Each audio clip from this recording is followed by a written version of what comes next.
Good evening, folks, and welcome back to another exciting issue of Masks Sunset City.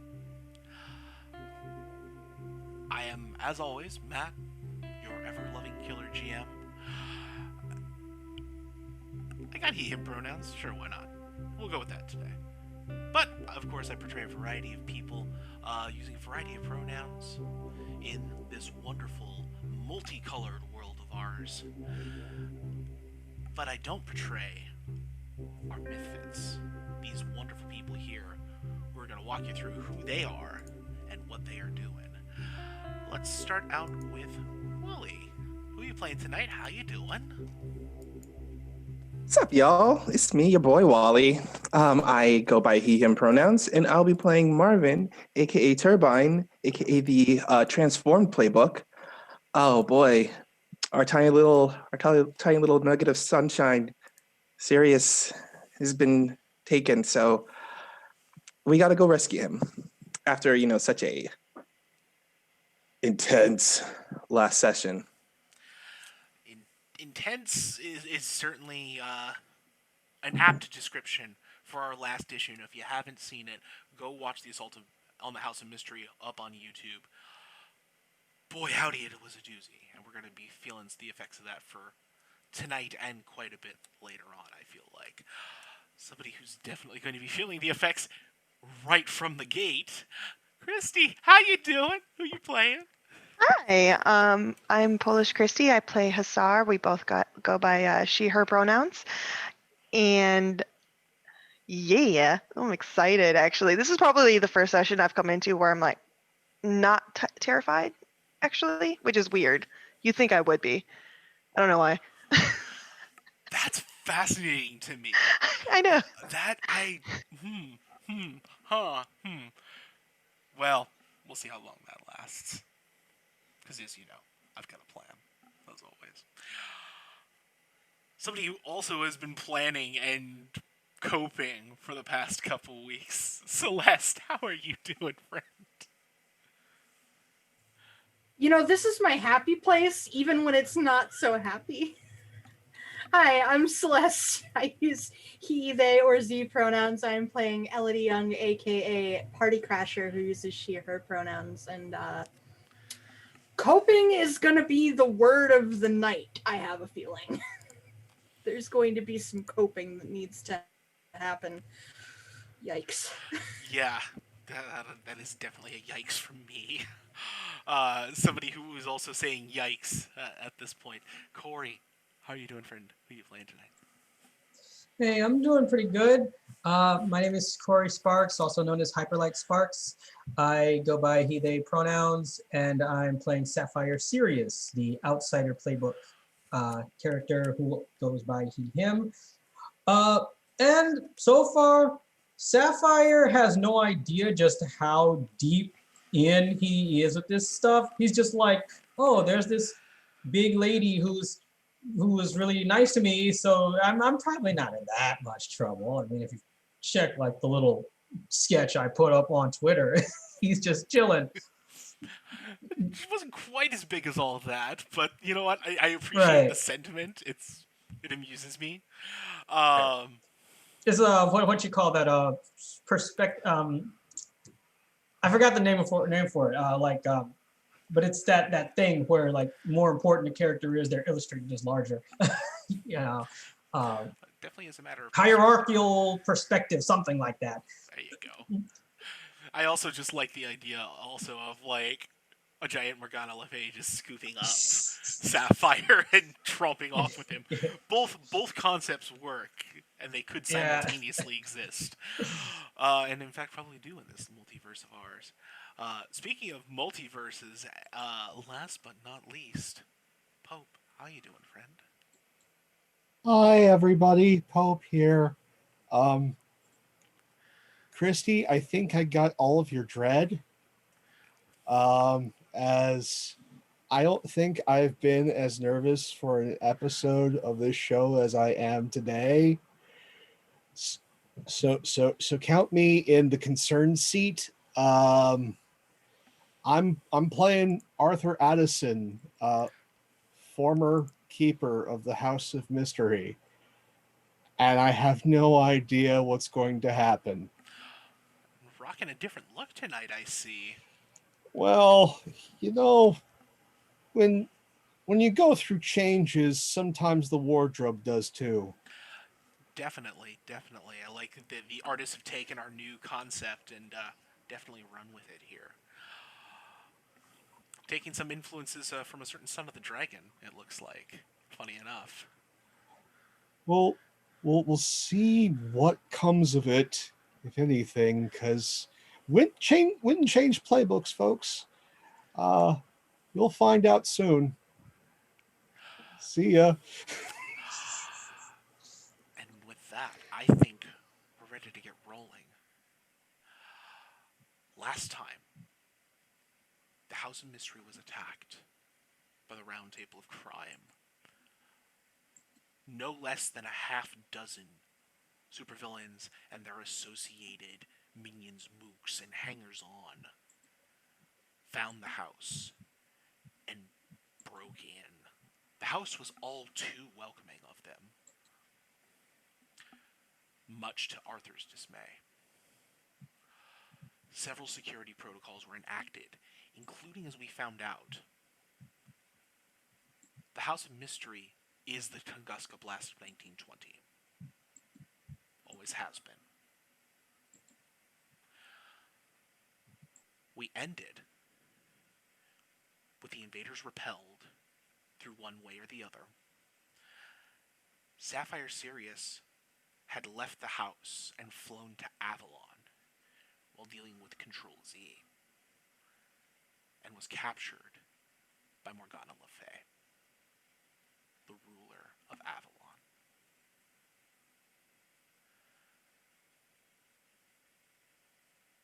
Isla, Hussar, tried to purge the nightmare influence that had been merged into her, using the brass skeleton dagger that Mythos had given quite a while ago. Or it feels like quite a while ago. Wasn't that long.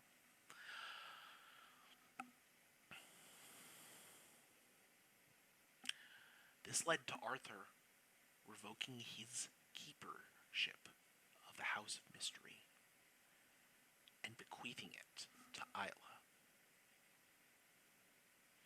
Reluctantly, Isla did take this up and went through the door at the heart of the house, the one that links directly to the House of the Rising Sun.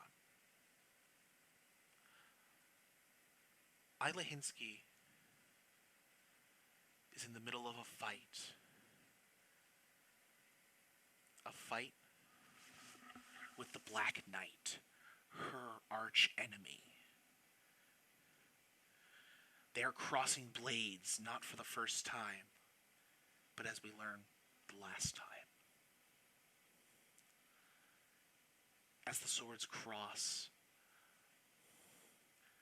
the light in Isla's eyes goes out, and the night is able to slay her.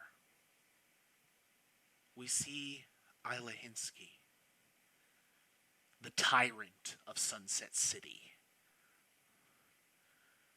crushing Turbine's dual hearts in her fists. Her final obstacle towards the rulership of this realm.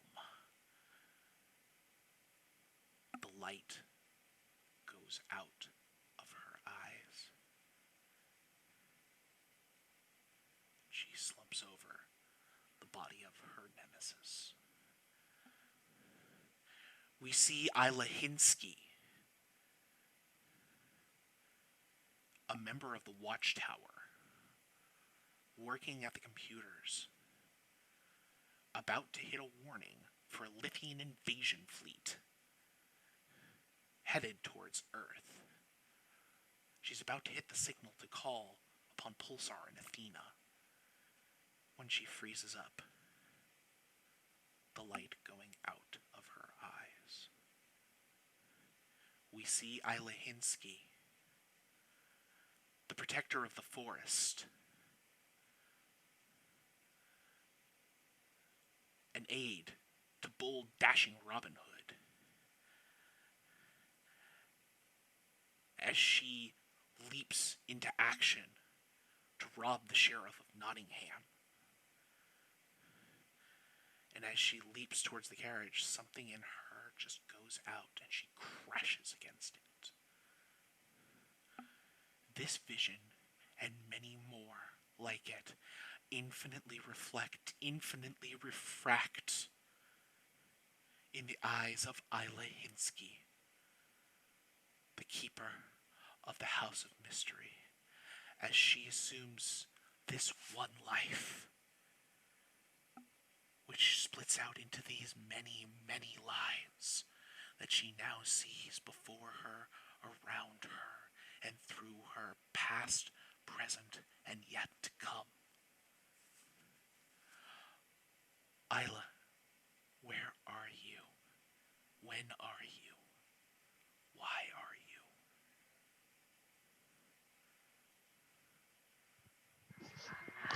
you? Isla just wakes up and it's super cold around her. The kind of cold where if you fall asleep outside at night, you almost feel like damp in your nose. The tip of your nose is super cold.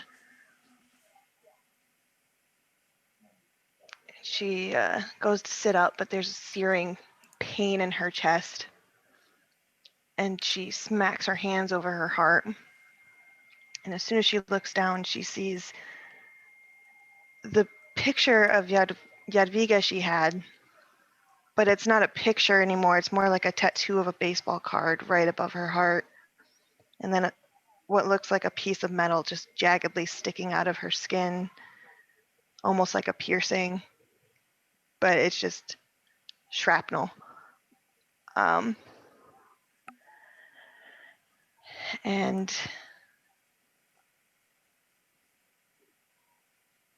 I don't know where I am or when. I do know who I am, but everything has changed. I could still feel my heart beating, but it is very much connected to a separate pulse. The pulse of the house. And everything connected to it.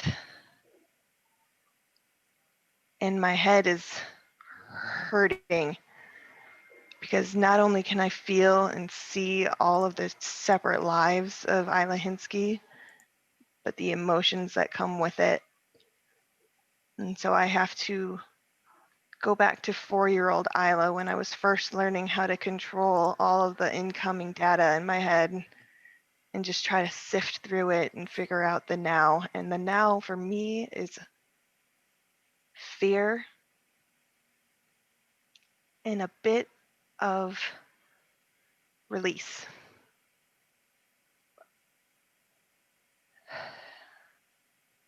I think they're okay now.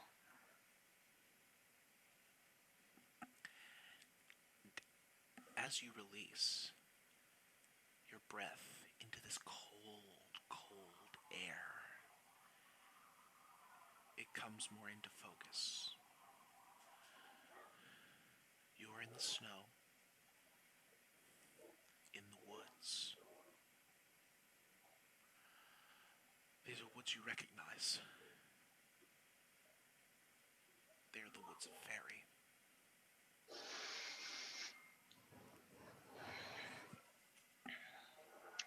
I just slowly start walking. And every tree I pass, I'm just putting my palm on it to make sure it's actually there. And every touch, you can feel the cold bark press against you. You feel another presence in that bark. In each one, a different presence. The snow itself has a presence. They're all watching you, expectant, with their own breath held collectively. But they do not disturb you. You are not impeded. Instead, you pick your way towards a cottage in the woods.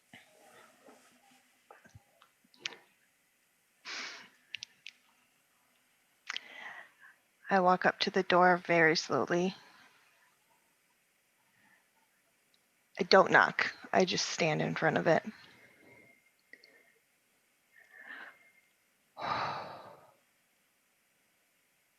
Are you in there? The door slowly opens. It feels so much colder inside than it does outside.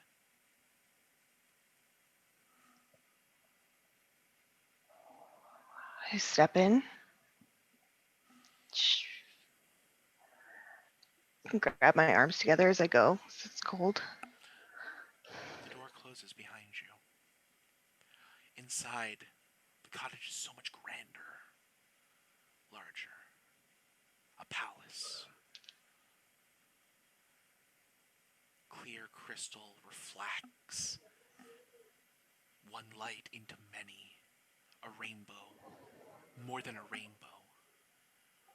Colors you don't have a name for yet. Like this place.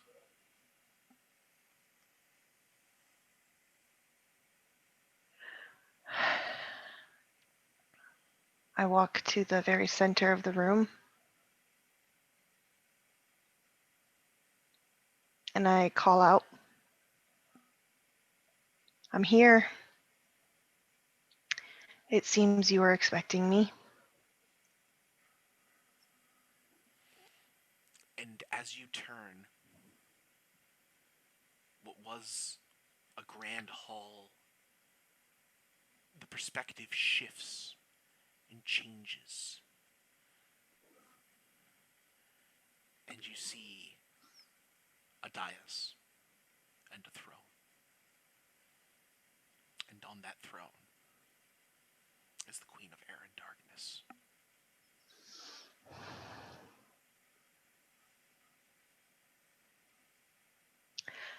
Hello. Come forward, child of mystery. I just put my hand on top of the key in the picture and just kind of like feel it and slowly walk forward.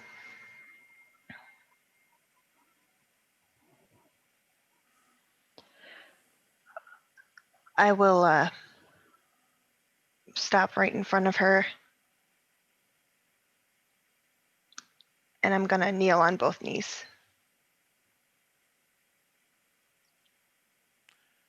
Her cold, alabaster face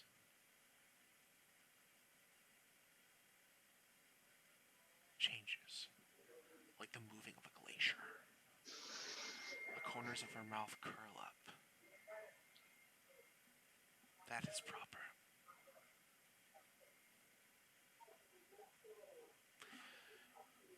You are now the keeper of the House of Mystery.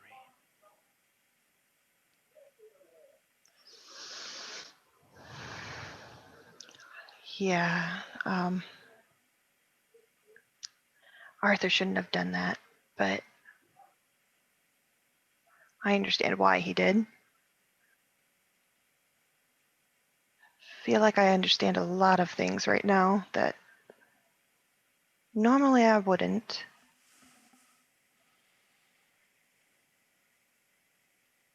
There is much one in your position learns very quickly. I had to learn it as well.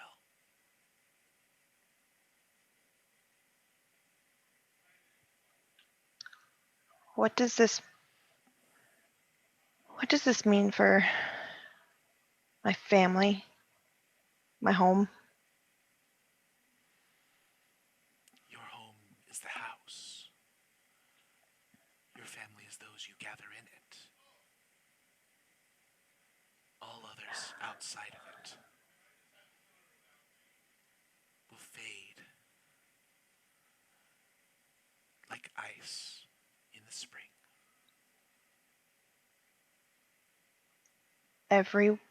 Everyone?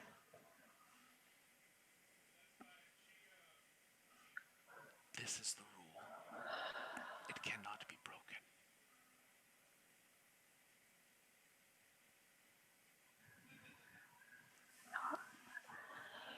Okay. God,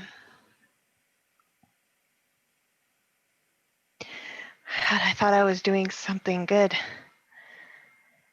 All of a sudden it feels wrong. Wrong, good. These things have no meaning for us. There is only what has been done and what must be done.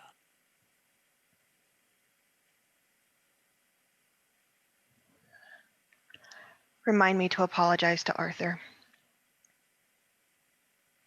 You think he deserves one? I think being put into this position has thrown into sharp relief all that you are capable of, but even more so, all that you're not capable of. And I thought he was in control of a lot more.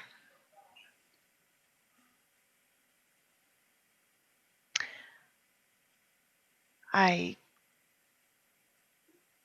should have given him a little less credit, but in the best way. He was a child, being prepared as best as he could. You are but the same.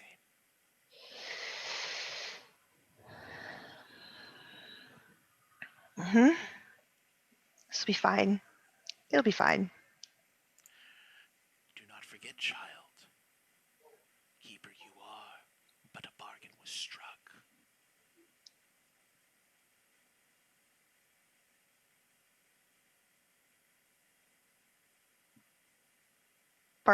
Bargain? We are bound by blood, thee and me.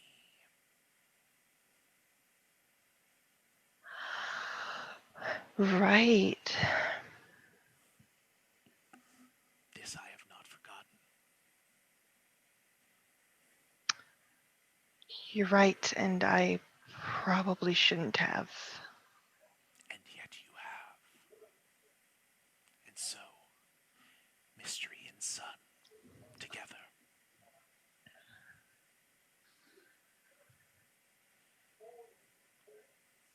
Thusly you will not oppose our reincursion into the world of men.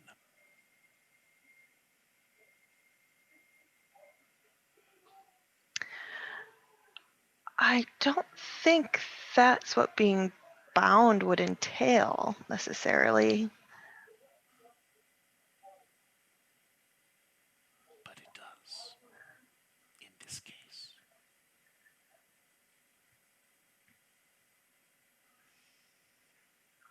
Are you sure? Because the world's kind of dirty. Like, there's a lot of really gross things there, and But there are many fascinating things, and we would have them. Cool. I'm already off to a great start with this.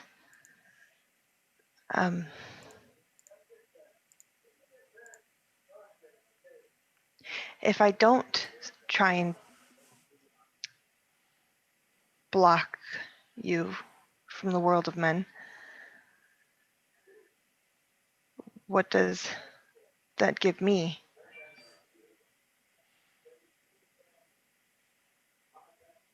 A position. The ability to carry on with yourself to a certain measure. I could exert more control, but I would prefer if I did not have to.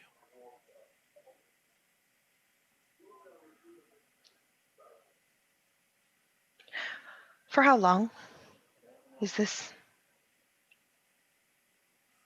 There's no time on this, is there? There's no. You would break your oath so easily, fickle child.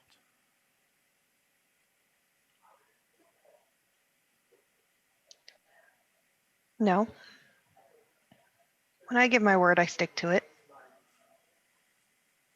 You'll find pretty loyal, actually. This is good.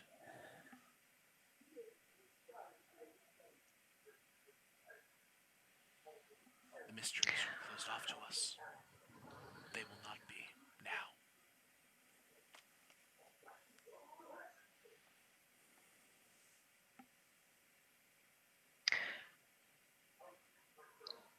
Can you promise not to hurt my family? This I promise you. I will not harm your family.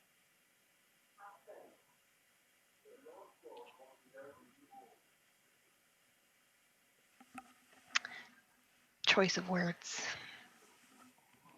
I gotta get better at it. Okay, well, I need to go and see them. I need to make sure that they know that I'm alive. I am alive, right? As much as one of your stature can be. Right, fickle human. Got it. I'm gonna can I stand? May I stand? You may. And I'm gonna stand up and slightly bow. She gives a slight incline of her head. The sound of a mountain moving in the distance.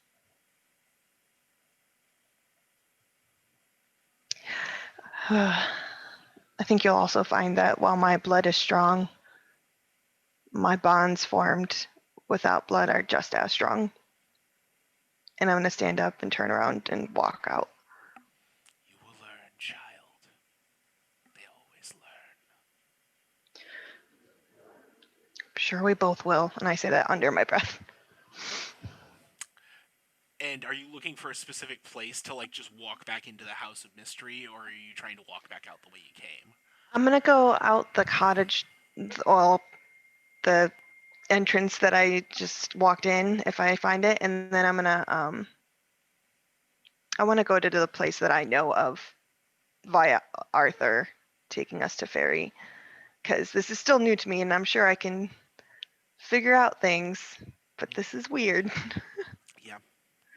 And so we will leave Isla trekking back through the snow. A great many things watching her. The keeper of the House of Mystery. She is an honored guest this time, so they let her pass. We go back to the House of Mystery with everybody else. Everybody else, in this case, being Mythos, Turbine, and Party Crasher.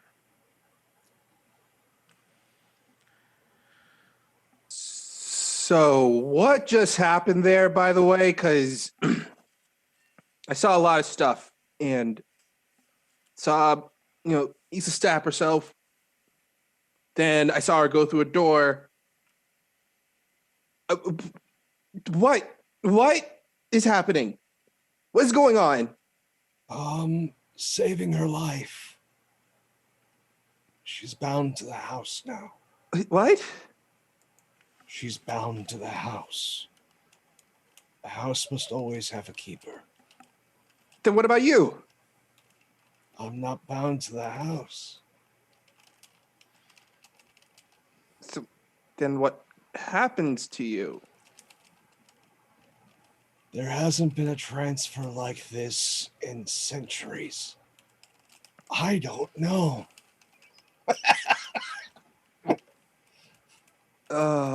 This is gonna be a day. This already was a day, and day's not even over. All right. Okay. We need to make sure she's okay. We need to make sure Arthur's okay. Babe, are you okay? Elodie's been standing and staring blankly off into the middle distance for like a solid like couple of minutes now. Like she's not there almost. Marvin walks up to Celeste and puts his hands on her shoulders. She looks down at him. You okay?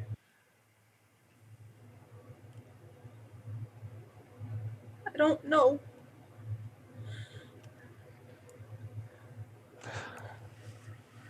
Okay. Look. She's gonna be fine. She's gonna be fine. Don't worry. I know that things are really confusing right now, and Sirius is gone somewhere.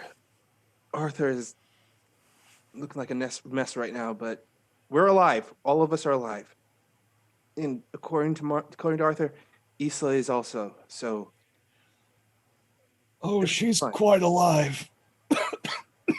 Right. So she's quite alive. So everything is gonna be fine. And he takes his hand and cups them on Celeste's cheek, and then just goes. And I would like to try to calm them down. Mm-hmm. And try to remove a condition from them. Yeah. Go for it. What are you looking for? Comfort or support? That's a mundane.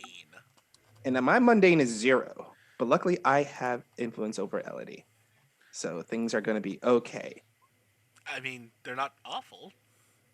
I mean, with that roll, that's an average. Yeah. I mean, sometimes that's all you need. On a hit, they hear you. They mark a potential clear condition or shift labels if they open up to you. And my hands are still on Elodie's cheeks and just kind of slightly squishing them.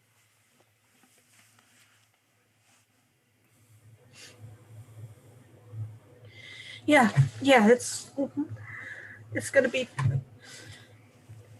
I need to go make a phone call. I'll be back in a minute. And I'm clearing afraid, but she steps out of the house. All right. Now we got to worry about Sirius coming back, wherever he is. Can't get to where he is until Isla gets back. Now then, I'm going to move these old bones to someplace more comfortable. And he walks, stumbling, to the garage. Opens up the hearse, the back of it, and lays down.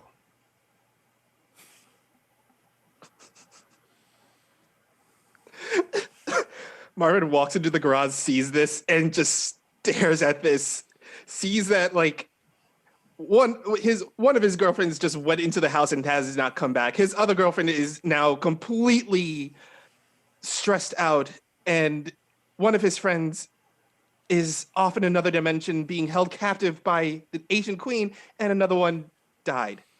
Marvin is not having a good day. Maybe just a tad stressful. Tad bit stressful right now. And I think, unless somebody has something else they want to do in the immediate, that's going to be about the time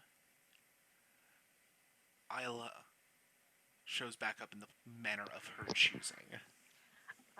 Isla's gonna show up in her room, actually, just directly into her room. She's gonna step out of like her wardrobe and before she even goes to walk out the door. Okay, so Orchid? You feel a familiar presence in your mind, but it hits differently in this way. It hit different. Sorry. Do. Okay.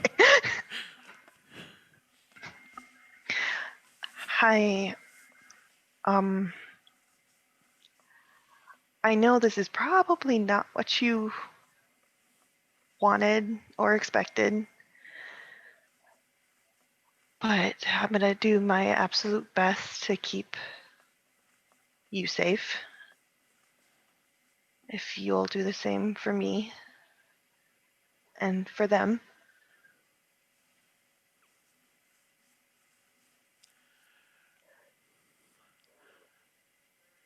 The present shifts a little bit. It's a comforting feeling, a familiar feeling, a feeling of hominess. Okay. Just help me along. I'm not nearly as smart as Arthur was. And I'm just gonna march out the door. Marvin? Arthur? Elodie? You hear, Issa will hear like the sound of like from like like the sound of like one floor beneath her, the sound of like tromping and running upstairs, like you know when like a really big dog heard the food bag open. That's what you hear running up the stairs, and you see Marvin like run up the stairs and just tackle hugs Issa. Oh my gosh! Oh my gosh! You're okay. You're okay. Oh look at me, look at you. And he takes it. Let me look at you. Are you okay? What's wrong? You fine? Uh, yes. You stabbed yourself, and then you went into the house, and now you're here. Hence the question mark at the end of that.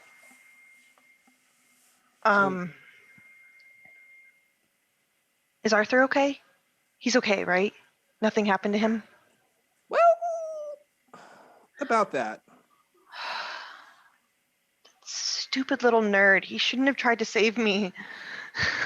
All right, so the thing right now with Arthur is all right. Best way to describe it is that he's now the oldest person on the team. That's fair. But like really old. He's a grandpa now. And I think he's waiting to die. I feel like you're lying. I'm not. No, he went into climbed to a hearse and just laid down, and I think he's waiting to die or something like that. And you know, and Elodie, she walked outside to make a phone call. Sirius is gone, and I have no idea what to do. I am alone, and I'm kind of stressed out right now. But I'm kind of glad because I see you again. I immediately just grab him and hug him and squeeze really, really tight. Like, yeah, okay. You're okay. Oh yeah, this is nice. We're okay. Yeah, this is nice. I'm sorry I stabbed myself. Yeah, don't do that again, all right? Yeah, at the time it seemed like the best idea, and I don't know why. Honestly, stabbing yourself is never the best idea. I mean, out of all the decisions one could make in a stressful point when it comes to saving the universe, stabbing oneself is the last thing. Probably walking into the house is probably like the number one thing you could have done, but definitely stabbing yourself was the last thing I would have expected you to do. I mean, that's like more of something I would do. That's fair. Okay. However, it's a good sign is that I know I'm having an effect on you. I know. It's almost sweet if there wasn't something really weird happening right now. Right. Okay, also, the only way we can get Sirius back is you. You're the only one who can get us to wherever Sirius is at. Oh, shit. I forgot about Sirius. I mean, I really hope he packed his snacks with him, or I'm going to be really worried. Oh, hangry Sirius. Yeah. Okay. First of all, you go get Elodie. I'm going to go check on Arthur. He's in a hearse. Yeah, remember the car we took on our date? Yeah, he just walked and climbed inside of it and laid down. Perfect. I'm just going to open the nearest door towards me, and it's going to be right there. But awesome. This is going to get... I like it. I'm not going to lie. It is pretty convenient. Yep. Okay, go get our girl. Got it. And I just walk through the door. It's awesome. And he runs downstairs and heads outside to find Elodie. Excellent. And Elodie, what's that? Are we catching just the tail end of that phone call that you placed, or where are we at with that? Well, basically what I'm doing is I'm using the move belong in two worlds, which the other world that she belongs in is Xanadu. So she's gotten on the phone and she's tried to get a hold of Menace. And if they're not available, I'm assuming Mind will probably pick up. Oh, almost assuredly. So I'm going to roll that, and then we'll see how that rolls. Yeah. How that goes. That's superior. Cool. Cool. Mark potential. Great. How in the hell did I wind up with a 4 on that? When you roll a 3 on the dice, that ends up hitting kind of brutal. But I've got a 3 in superior, and it's locked. But that would still be a 6. So yeah, unfortunately. Yeah. Okay. So yeah. She your list calls. is +1. That's why. Yeah. You call, and Mind absolutely answers. Hello? Mind? Oh, Elodie. Hi. It's I guess Menace is busy. They're in the middle of an experiment, yes. Okay. It's taking up a lot of processing out. Okay, this I guess this isn't a good time. I'm sorry. I just No, ask your question. I don't know. It wasn't really a question. It's all falling apart, and I don't know what to do. Have you tried turning it on and off again? Oh, wait, that doesn't work for people. Sometimes it does. I need to catalog that.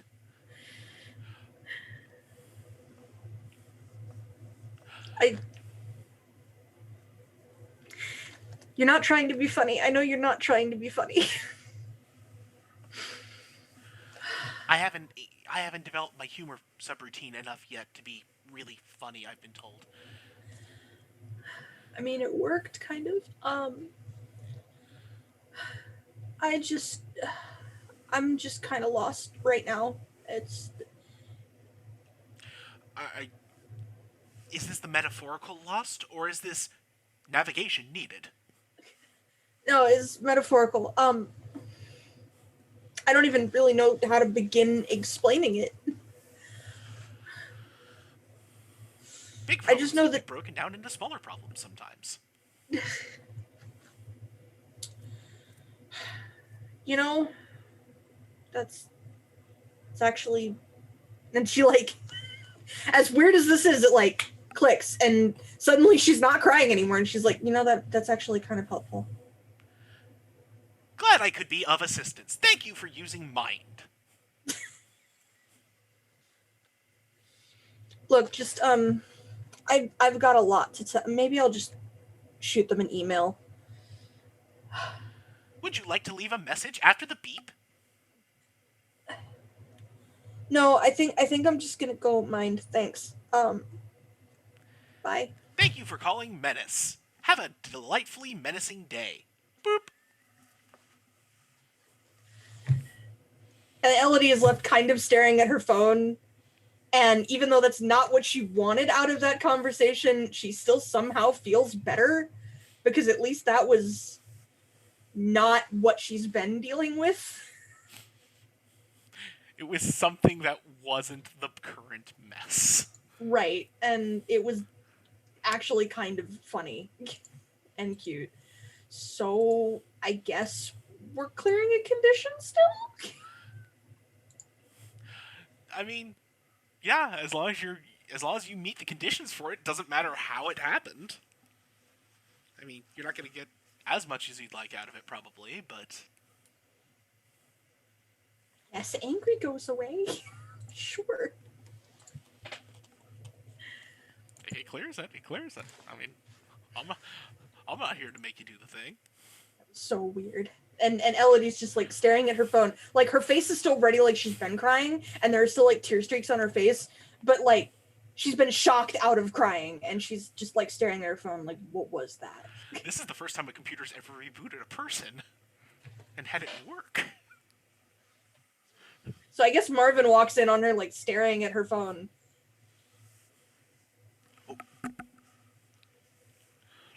Marvin walks outside and sees this. Elodie, you good?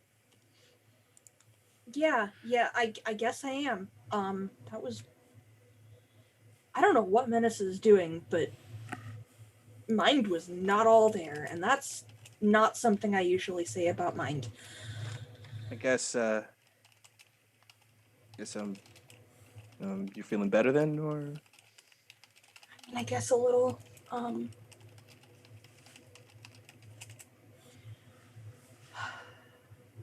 Mine said big problems can be broken down into little problems, and I guess that's really what I gotta do. We gotta take this one step at a time. yeah, you got a lot of problems. Sapphire's, kidnapped. Issa's back though. Oh, she is? Yeah, she's back. Okay. How does she Oh. look? Is she okay? I mean, she still has an ass that won't quit, but I mean, does she look like she's healthy and mostly emotionally stable? no, yeah, totally, yeah. Okay, yeah. She's gonna go check up on Arthur, who I think is waiting to die. He's what? He's waiting to die. No, He turned I heard what you were saying. Let's go. He'll take her to the garage. Excellent. So we jump back to the hearse. Isla has walked in before, and she kind of just peeks into the back and doesn't even say anything. She just kind of crawls in next to Arthur and just like faces him like this. His Close your heart's not eyes. beating. Poke him.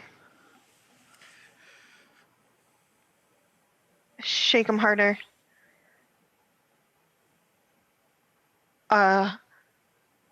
This isn't funny. I flip him over and I immediately start doing like CPR and I'm screaming. You push No. with your strength, and the body turns to dust.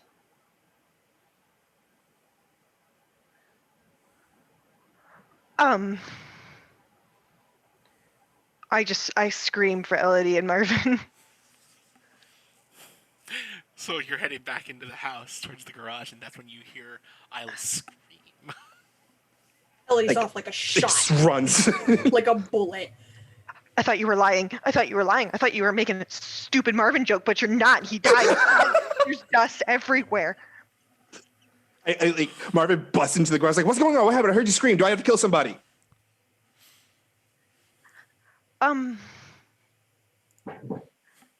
He he's gone. He's gone. No. I was gonna wake him up with something funny, and his heart wasn't beating, so I tried to fix it, and he just turned to dust. The car turns over. The radio dial starts going through channels. Back in Black starts playing. Oh, you son of a bitch. And behind all of you, Ephemeral, entirely black clad. Well, this is unexpected.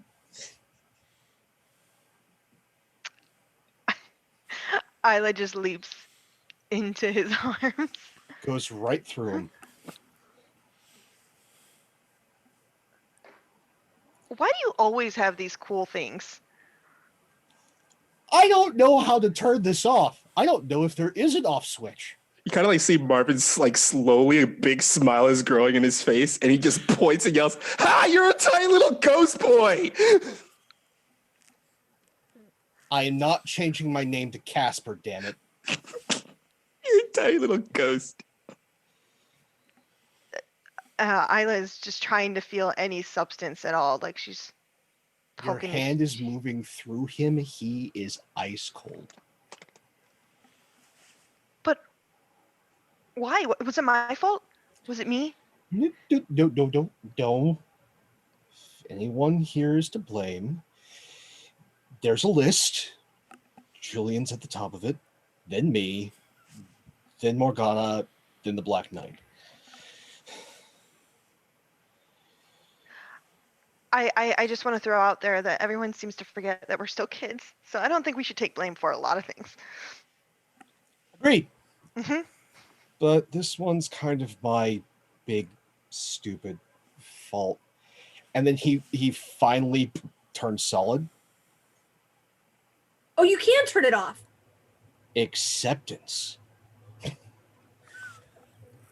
Big hug. Like, oh my God. I'm so sorry that I died and you saved me, and by saving me, we both changed. Oh my gosh. What a journey. I shouldn't be here. No. Well, if you're a ghost and you're not tied to the house, what are you tied to then? The car revs. Oh, that explains it. Yeah, that explains it. It's the car. He's tied to the car. Oh, this is new. Isla just kind of points to the key in her chest. She's like, hey, I think this makes you my chauffeur. My Oh, car. Great. It's 1921 all over again. Yeah. I'm sorry. I'm really trying to get used to this, and so I'm doing it with humor because I'm freaking out inside a little bit. Yeah. Also, the feelings, yeah, that doesn't go away. It's annoying. Oh, great. Yeah. Um, Don't know what else I can do just yet, or when I. There's a lot of questions here. Well, I see. Well, maybe. I guess if you're a ghost, I guess that means you could walk through walls, disappear, and fly. But we now know you're definitely more unique than the other guys. I don't think I can fly. Fall with style, maybe. But fly, that seems far-fetched. And I'm dead. What I'm cold. This is weird. Okay, So I'm a corporeal undead? you're a living ghost? Who knows? I've always been a Poltergeist. conundrum. What's the change? It seems that way. I'm sifting through way too much information in my brain right now to really understand anything, which is weird because, again, I feel like I should. And then I immediately go over to Elodie and I just grab her hands. I'm like, I'm sorry. I was mad at you. But then I thought I could save you. And instead it didn't work. How, in what world, in what reality is stabbing yourself going to save me? Because I figured, if it was going to be anybody, it would be me because I don't know. I put too much faith in I'm not going to lie. I didn't think I was going to actually die, which I know sounds stupid now that I think about it.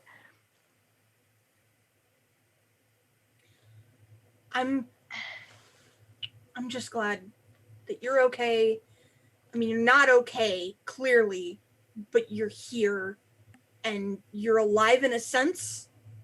And Arthur's here and maybe alive in a, I don't know, how undead, I guess, but he's here.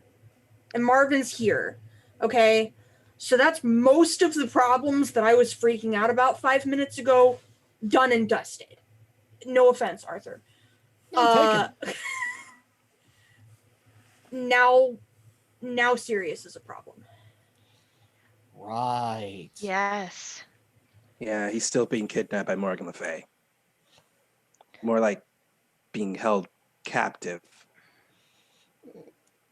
Well, good news, bad news is Avalon's a hop, skip, and a jump away through the house. It's just getting across the water is the problem. See, that's what gets me. How the hell did he end up there in the first place? Yeah, for real. How did he get there? Any number of things could have happened. Again, the house was on lockdown mode. The house doesn't want to be on lockdown mode. Yeah, Orchid was having a rough time at the moment, so anything could have happened. Oh yeah.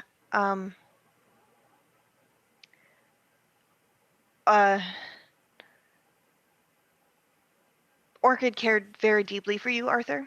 I just want to tell you that. I know. I can. No. Yeah. If anyone can deal with this particular wrinkle of being a keeper, it's you. I did not handle having feelings that were not my own well. I tend to do that every day, so. Yeah. The searing resentment, just the constant misanthropy it's a thing. Take some time. Yeah. Whew, I feel so much lighter. But yeah, we need to. I'm sorry, I'm just kind of distracted by this entire wardrobe change thing. It looks good though. It looks good on you. Yeah. I should keep it. Yeah, it works. No, yeah. I'm gonna mark off the drive, get a new costume. That's awesome. So, I'm figuring this out as I go, but I can get us most of the way to Sirius. We just have to figure out. Do we have his ship? Yeah, it's here. Can we fly his ship? I have no earthly idea, but it's worth a shot. I say we try it. Sidebar. Isla, can you send me to Tequila Sunset. I need something before we go. I'm gonna try. I'm not gonna say close your eyes and hold your breath because that's Arthur's thing. But I will open the door and I say, "Time to go, bitches!" I'm gonna shove you through. I think that'll get you there. Bye. Wow. So you fall out of your closet in Tequila Sunset. Ass over tea kettle, just stumbles in, groans. Oh, okay. Catchphrase needs some work. Sword, shield. Where'd they go? Where did I leave them? I think I put them under the bed. She starts rifling under the bed. Did you actually put them under the bed? Yeah. Yeah, I've been there. Yeah. She hefts them and she's like, okay.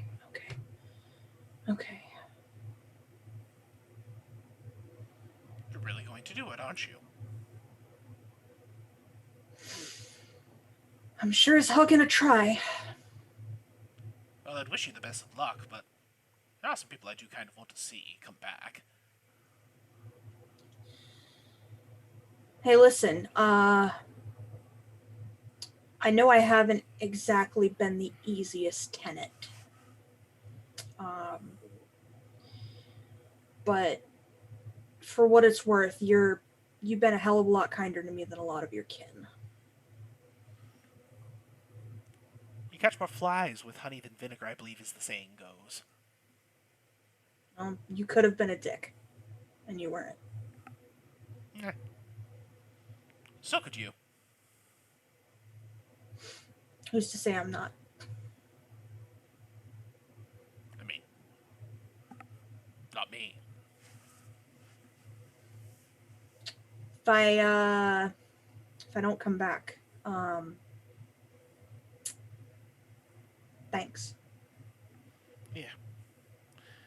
It'll be real. You better come back. It's going to be very, very hard finding a tenant that keeps up with this place. I'm sure you'll find someone. Not someone half as interesting as you, Elodie Young. Does the ring still work? Testing 1, 2. Not so loud. Okay, sorry. I didn't think I thought, okay. Yeah, Isla, I got it. I'm good. You can pull me back now. You just see me peek out of your closet? I'm sorry. This is really fun. I'm sure it'll wear off with time. Does it? It's like when you get your driver's license and then suddenly you're just driving and it's just a thing you do. Okay, cool. And then I just drag her through. Who wants to drive the ship? Now, when you go into the garage of the ship, what you're going to notice is, if you recall, the way that Sapphire drove the ship before was that he merged his hands into part of the ship. This was a design choice in all Lithian ships in order to ensure that none of their enemies ever end up driving these things. However, next to the ship, you see a box. And inside of this box, there are a pair of what looks like leather gloves that are like studded in like tiny little crystals and connected to, and each of them are connected to an NES controller. And it says, in case of emergency, break glass. And under like emergency, it's a little picture of like a little silhouette of Sapphire behind some bars. And so, yeah, no, I look at this and go, break glass? I don't need to break anything anymore. And reaches through, grabs the controllers, pulls them right out. Glasses still soft.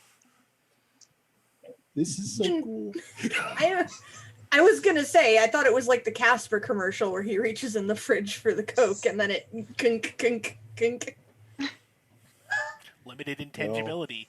Ask Kitty Pryde. Yeah. Okay, so we're gonna try this out. And just sort of giggles. The car pulls itself around to underneath the ship. Okay, so let's see if this all works. Hold on. In honor of you. And I put in like a My Chemical Romance tape. It's a new look. It inspired me.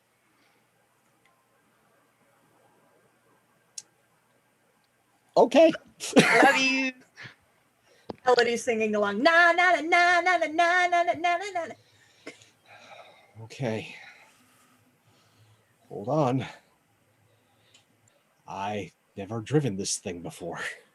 And I'm going to try and pilot this. It seems like an Right, unleash and your it- powers sort of thing going on. I'm going to try probably. and unleash. But here's the fun thing. In having Lucky, or in this case, Grim, with me or nearby, I get a +1. That helps. Lucky is very useful. Not as useful as you might believe. Nope.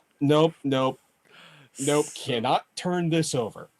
Well, this is going to be a trip. More what I'm thinking here is I think you need a pulse. you start it just for a second,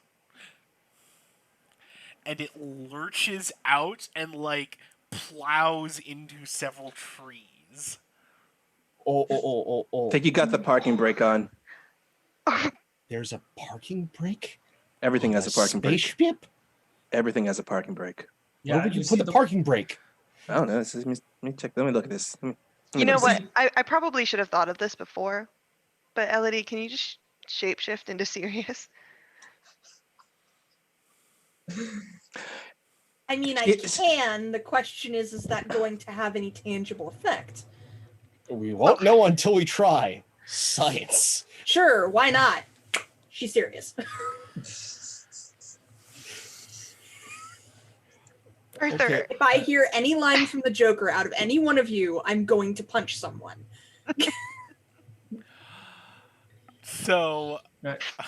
you, what does it feel like being a living piece of crystal? Heavy. Boy, this Heavy is and very dense. things you can say about your boyfriend, but not your Double car. meaning, though. Sirius. Sirius. Double meaning right there. But fortunately, he's still not entirely familiar with Earth idiom, so it goes more straight over his head. Sirius is a thick individual. So Sapphire, you've never sneezed before, but for some reason you're sneezing currently. Yeah. Like, what the hell? Okay, let's take these fingers for a spin. Whoop. And they like start to mold around your hand. Oh, Like, this at that feels point- weird. Yeah, at that point, it's like what you start to notice once you like take control of the ship is what Arthur didn't realize was that the way that you control this ship, it's as if you are controlling a body. Like the ship doesn't feel like a vehicle. It feels like an extension of yourself, which makes sense considering the thing is like in the shape of like a humanoid sculpture. If you want to like take off and fly, you'd need to like imagine like if you were to actually like take off and fly with your actual self. And this, right, yeah. Oh, okay, this is weird.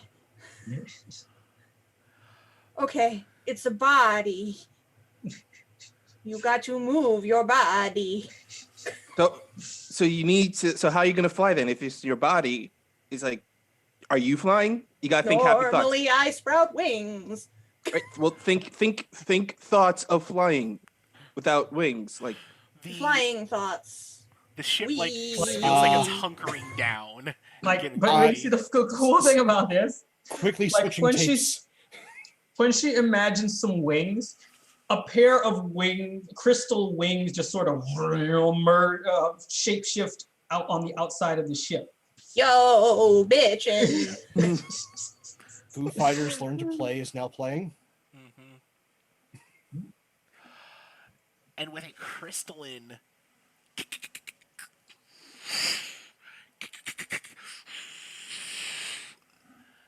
the ship starts to lift off into the sky. We're rocking and rolling now, kids.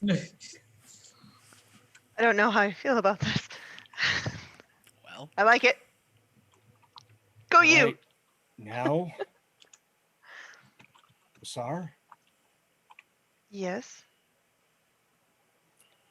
think of Sapphire and think of a place that shouldn't exist.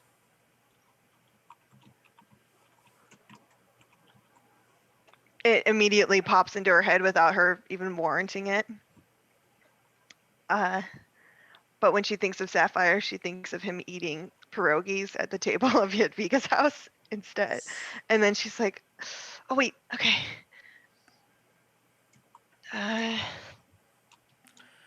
as the ship is flying, you see a cloud forming in front of you, Elodie.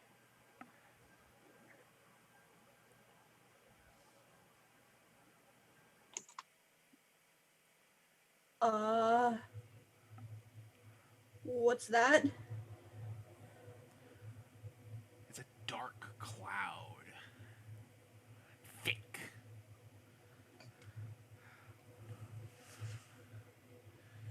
Should I fly into it? Should I go around it? I don't. Even if you try to, it seems to just follow. Like it's always in your field of vision. What? Okay. Yep. We're doing this now. I think that must be it. I guess it is. Just go straight through. Let's just do Okay. it. Yes. Mm-hmm. We're getting it. You see a panel of Isla just flattened against the back of the ship. It Ow. swoops. The ship swoops into the cloud. Lightning strikes. Then you fly through what feels like nothing, like the void. You've never flown through space, Elodie, but this has got to be what flying through space feels like.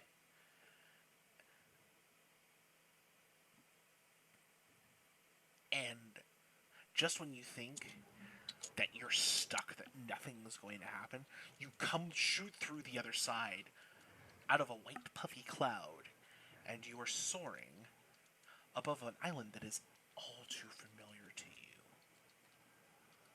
Oh yeah. Oh yeah. We're here. Cool. All right. Wow. Okay. What I thought it was going to be a lot harder to get here, honestly. It's not so hard because, well, she's waiting. Oh, Hey. All right. Can you land? I heard that's the hardest part of flying. I'll try to find somewhere to set us down that doesn't break anything. I don't think she wants us to break anything. I don't want to piss her off any more than we probably already have. Oh, this is going to be map all over again, isn't it? Oh, I'm going to be sick. I'd try to find somewhere to sit down where I don't, like, take out trees or whatever. The only place that you can actually set down that won't cause any residual damage is the shore. Why not? We can walk. You do notice as you're coming in that there is a castle at the center of the island. There are siege weapons on the battlements. They could shoot you down. They don't. Okay.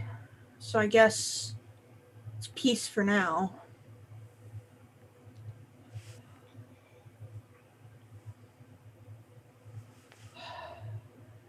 All right. Well, let's go. She's probably expecting us, like Arthur said. Hey, everyone, to the car. Yeah, we get to use the car. It's true. Cool.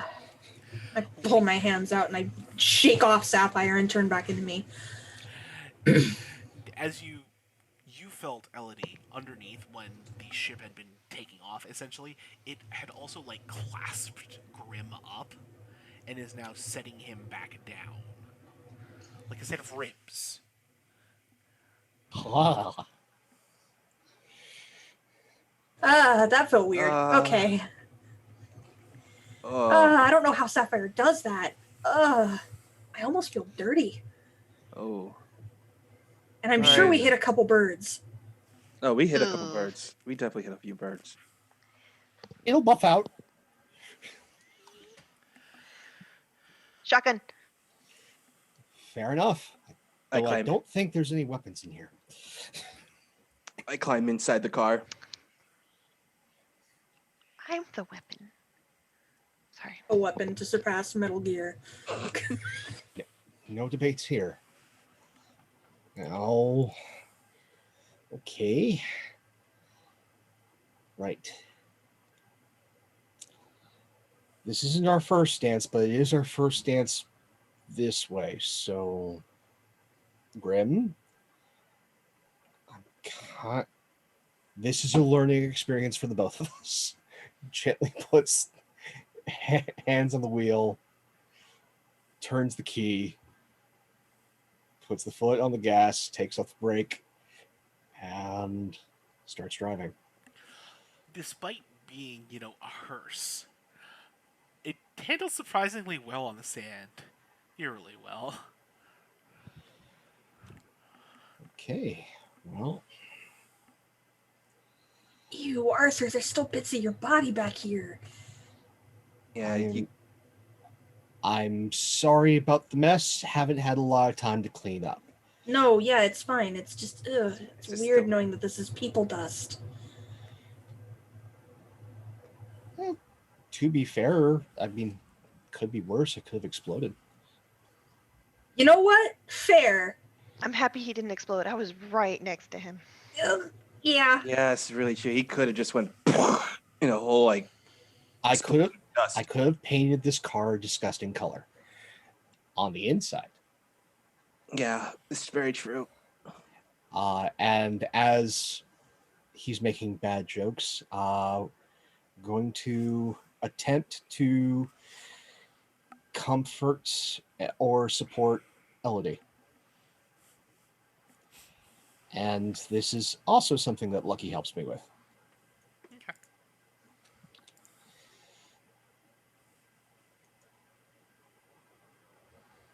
Yeah. Huzzah. So what's the song that Grim puts on the radio for you? Right now, all of a sudden, it tunes to Led Zeppelin's "Immigrant Song"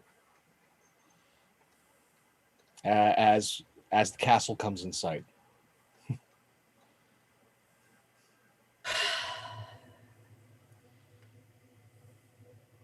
You know, I think I can do this time. I mean, I hope so.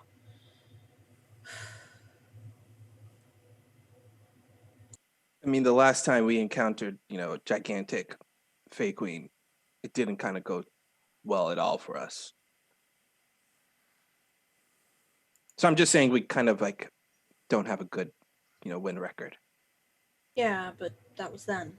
This is now. This is also a different Fey Queen. It's true. All right, well, let's go get our Sapphire back. And you drive. You see several small villages off the sides of the road.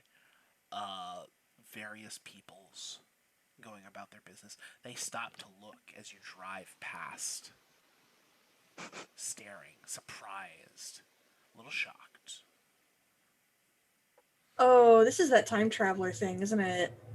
I don't think they've ever seen a hearse before. I don't think they've ever seen a vehicle before.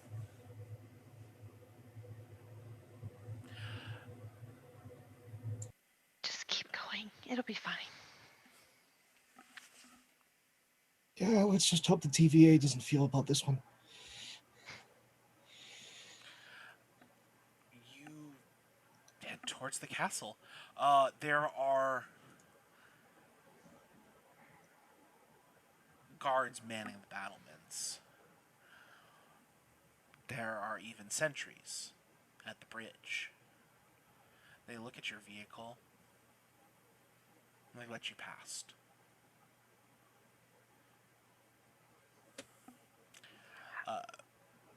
You're able to drive into the courtyard. The gates don't close behind you.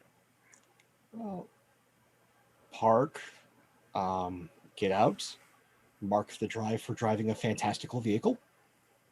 Just checking those up. Before we move any further,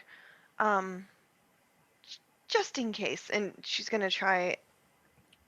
Sirius, can you say anything back? There is no response. Cool. Don't like that. No, like this at all. And we're in range. She is the Sorceress Supreme of Avalon, Mistress of the Mists.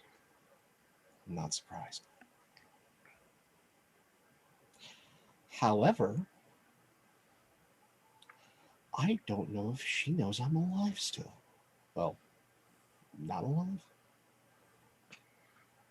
Actually, this could work to our advantage. Mm-hmm.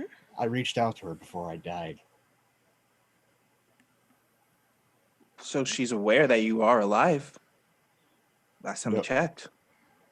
No, she's aware I was dying. Oh. Well, well, let's see how this goes then.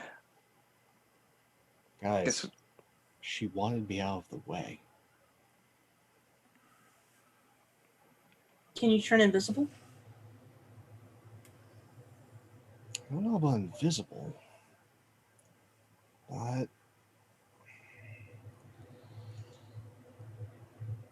Elodie, could you get a little taller?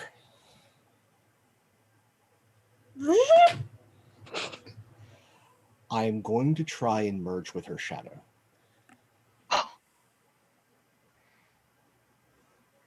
Really? First time? Go on. Let's unleash the powers.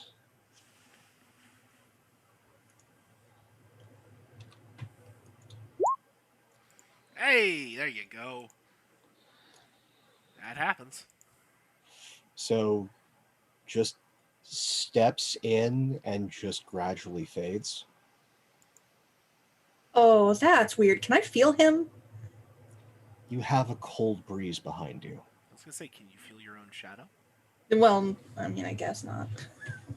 That's crazy. That is Ooh. wow. It's really chilly on my back. It's like there's a big giant behind me go. Ooh, Big giant. No. Different game.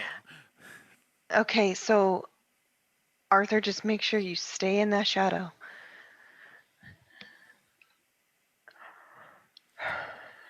Hey, well, let's go. And in you walk into the castle of Morgana Le Fey.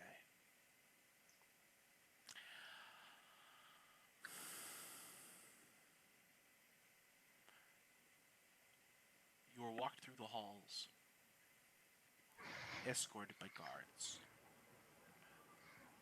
You are brought to the throne room.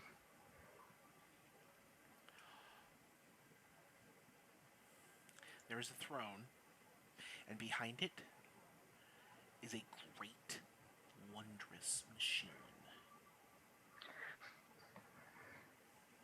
it looks like a large horseshoe stuck on the ground with various pipes and glass tubing coming off of it, spreading throughout the place.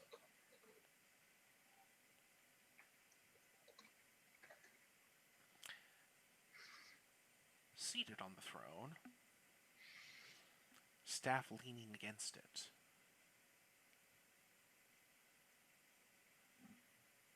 is Morgana Le Fey. Isla knows this instinctively. She's met her before. She will meet her. She is meeting her.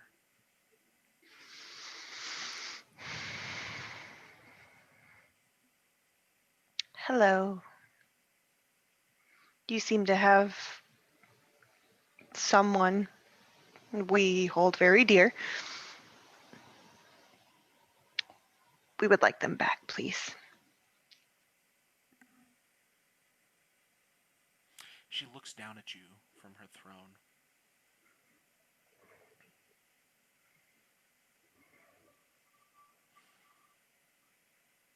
Child of man, you do not make the proper obeisances, as befits the ruler of this place.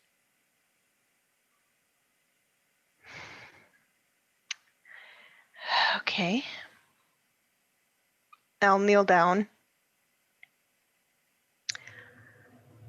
Again, you have someone very dear to us. Can we have them back, please?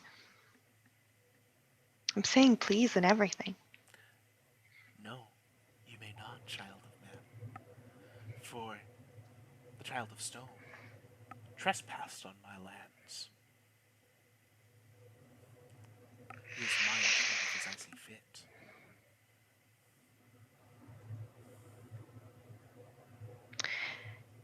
Yeah, unfortunately, that wasn't by his choice. There was some miscommunication, and he was kind of just flung here. The communication issues have been weeded out, got it taken care of. So it won't happen again.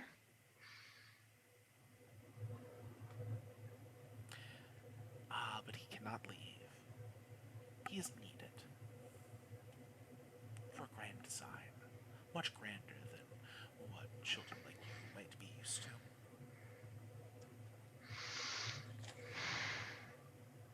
Do tell.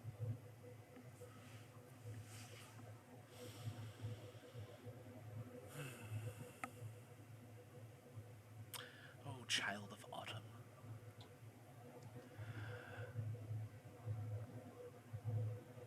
You know what is coming. Oh, I know. I just don't know how he plays into it. You'll make a... What use is he to you? Are you familiar with the tenets of alchemy? Ooh, that was the wrong thing to say to me.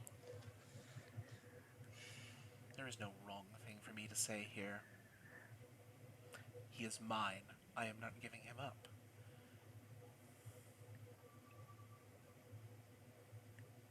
You should be so lucky as to be able to walk out of here yourselves. She is allowed audience as the keeper of the House of Mystery. She is a guest.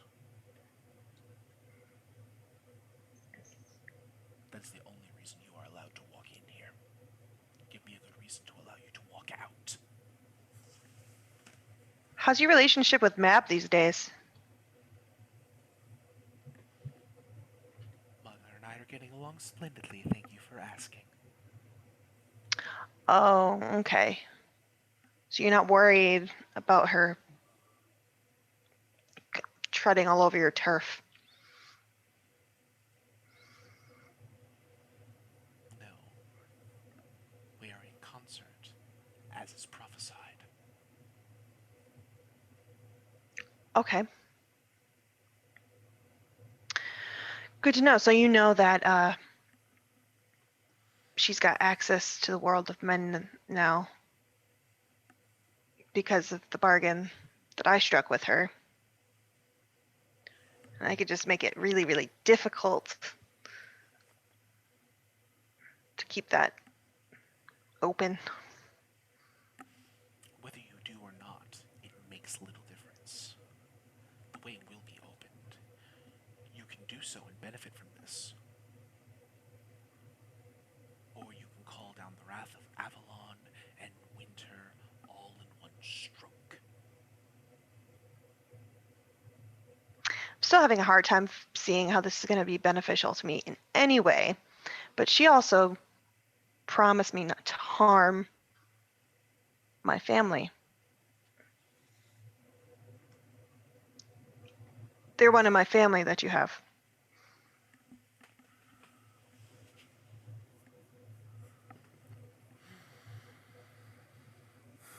Family by oath and not by blood. Oh, mother. Marvin just goes, "Oh." Oh, mother, you do so love to play games, don't you?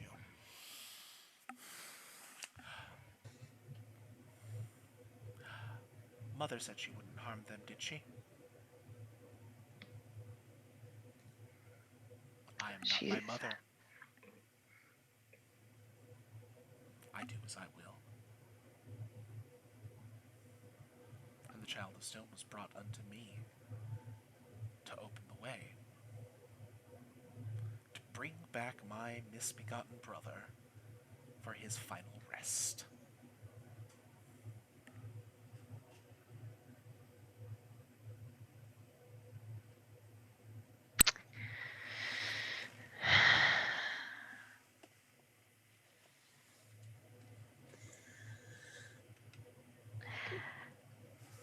Elodie, I don't know about you, but I don't like this. No, I don't like it either.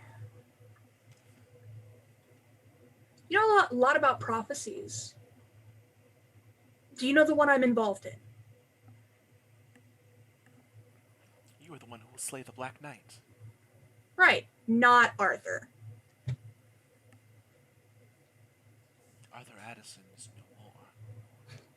Not that Arthur. Oh. Oh, my brother, I have him well in hand. Right, so why does he need to come back exactly? Explain that one to me. He needs to come back so he can die. He can die that Avalon might return with him and live, that I might rule, that I might return to the realm of man. He has kept me here for so long, and you can see the clouds gathering around her. The guards start shrinking. I will return. I will prove that I am better, that I was right to rule. And What if you aren't? Lightning shoots out and zaps right at your feet. I was always the one. I was supposed to be the ruler. Not him, that jumped up stable boy. I don't know about that. I will not let a bunch of children dictate to me in my own courts. I loved you once. Steps out of the shadow. Your family. And I loved you. With my whole heart. That's why I tried to warn you. I tried my damnedest to warn you. I'm gonna mark off, tell someone your true feelings about them.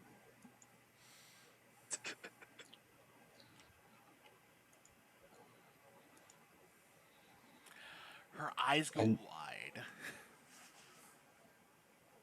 Walks up as a son to a mother. I loved you.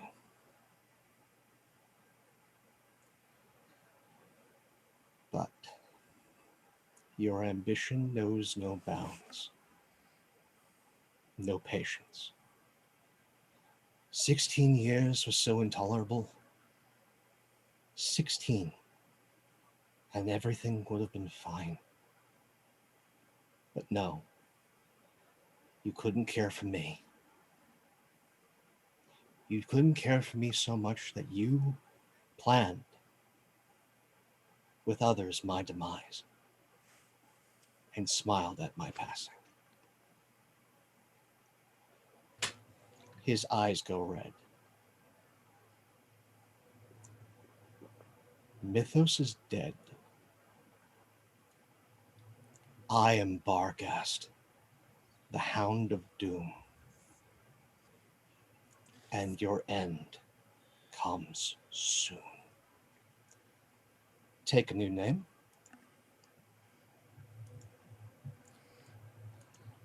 I'd like to use my moment of truth.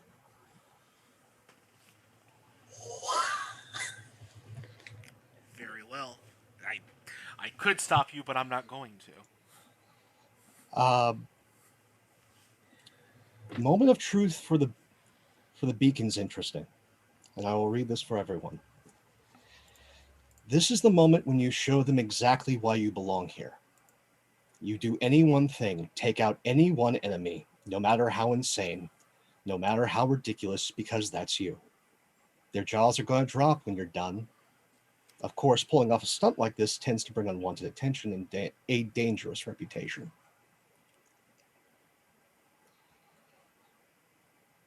I take no pleasure in this. And her eyes widen in recognition. And she tries to snatch up her staff, but she is far too late. What happens? It's not phasing. It's not calling upon the shadows. It's an old trick made new. As he just looks up and smiles.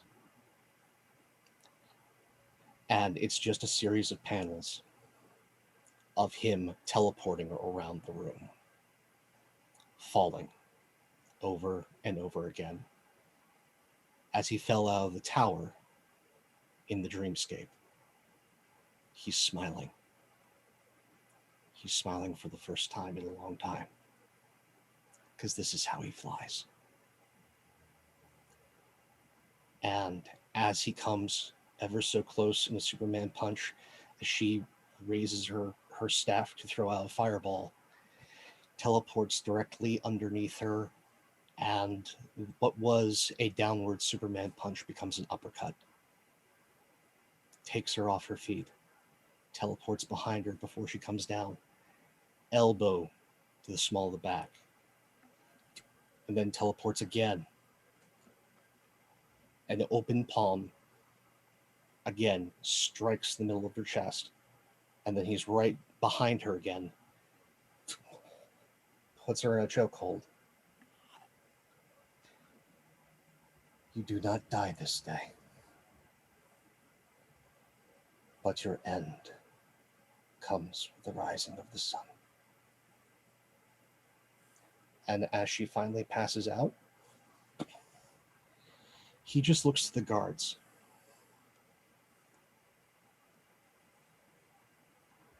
You don't have to do anything. Just let us go. Let all of us go.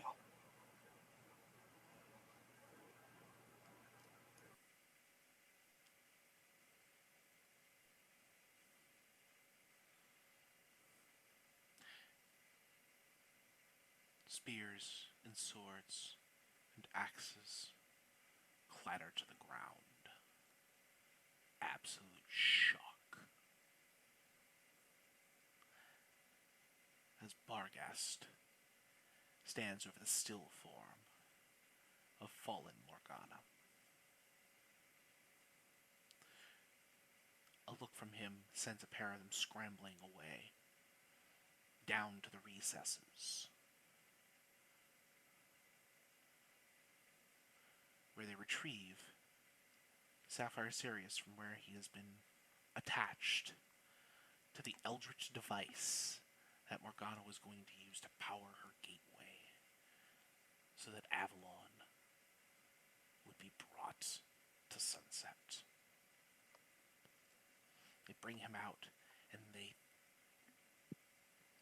in their panic, toss him almost casually towards them. They want no part of this creature. And as they take Sapphire Sirius out of this device, what you would all notice is that they don't have his entire body. They just take out the crystal out of the machine. It's just the crystal. And as they toss it onto the ground, they take some kind of thing that it was encased in off of it. And then the crystal starts vibrating, and a bunch of little minerals from like around the area just start orbiting around it and take on the shape of Sapphire. And he's like, oh my gosh. Oh, wait. Oh. Elodie immediately Guys? runs to him, slides on knees. And, him into a Sapphire runs up to Elodie like, you came for me. Oh my God, you guys. Oh, Any day, Oh. any day, baby. You know I'm gonna come for you any day. Yeah, but thanks. We need to go. You guys, yeah, we need to get out of here. No.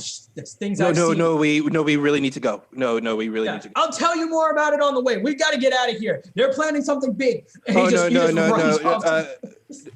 no, we need to go. Not because that's something else. All right, well, let's go.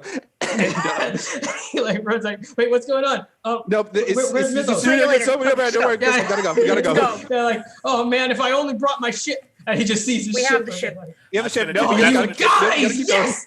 Okay, Well, come on. Ship's Oh, at God. the shore. gonna Wait, take how did you even drive? No, never mind. That's not important. We got to get out of here. And he like leaps into the ship. We can't get into the ship yet. No. Oh, We're right, at the right. castle. Right, we're still Ship's at at the the castle. shore. So it's a matter of rushing through. Does anyone stop us? Yeah. So Sapphire's just running. He's just running. You feel a blast of cold air as you start to leave the castle. What now? Elodie freezes up. You hear the clatter of hooves. Oh, dang. That's not what I think it is. No, is it? we need to keep. We need to run. It's that wild hunt again. We need to run. We need to go now. Yeah, that's what I've been trying to tell you. Just run. Sapphire's Just still run. running. And He just like Marvin takes just off and starts runs. flying. But wait, which direction did you park it? Snow starts to Well- fall. Get in the car. Let's get in the car for now. Oh, right. Oh, you brought the car? How did you get? Never mind. That's not important. He just goes into the car. Drive. Elodie doesn't get in the car. Elodie, come on. The car is No. charged. Elodie? Wham! Okay, I've got to take a powerful blow. Oh, wait. Whatever this is that is charging the car, Sapphire tries to put up a force field like around it as soon as he sees this blur coming, and I'm going to try and defend. That's a roll of savior, right? Sapphire got in the car.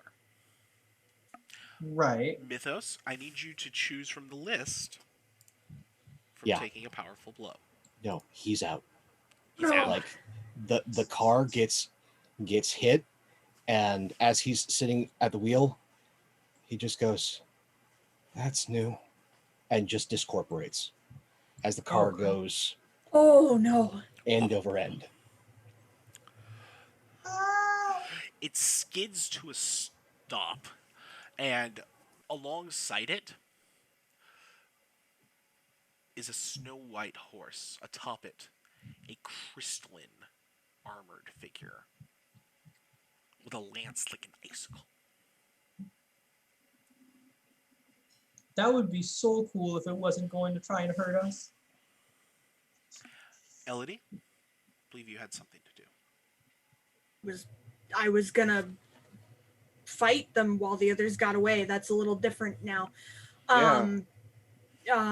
I guess this is different. This is not the one that I'm used to. But I'm fighting him because he's hurting my friends. Sword out, shield out, in we go.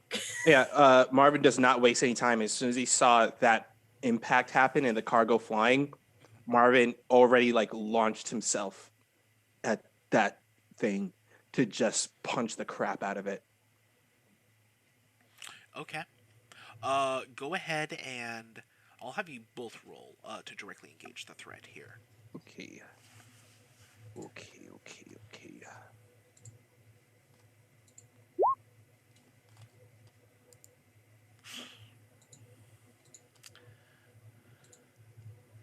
Potential. Yeah. That is a hit on me.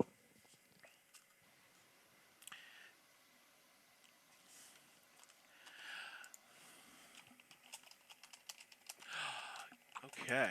So Marvin's gonna get one off the list, or two if he's gonna bull in the china shop. I am gonna bowl in the China shop it because I mean, look, you attack my friend. I'm throwing safety to the side. I'm gonna beat the crap out of this thing. Sure. So what things are we doing in this case? Definitely want to surprise it. That's for sure. And I would like to take something from it, and that is the lance it was used. Actually, no, not the lance. I'm gonna just. Is the horse made out of crystal? The horse is not. Okay. Then in my whole like attacking of it, I surprise it because I am just already up in his face, just attacking it and taking something away from it. I punch him so hard that he goes flying off of that horse. Yeah, absolutely.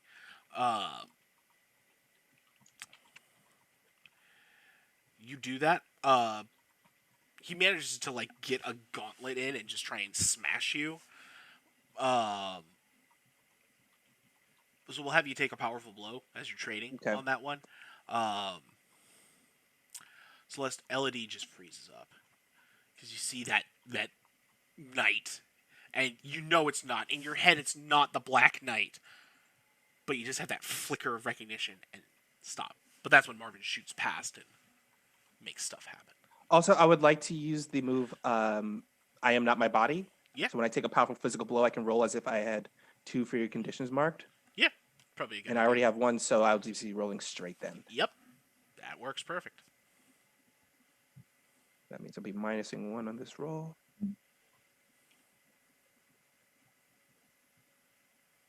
Dang it. You gotta do something. Yeah. I will. I will take a condition. All right. I'm going to take angry. Yeah, that sounds about right. The knight goes flying and like clatters back against like some of the trees or such.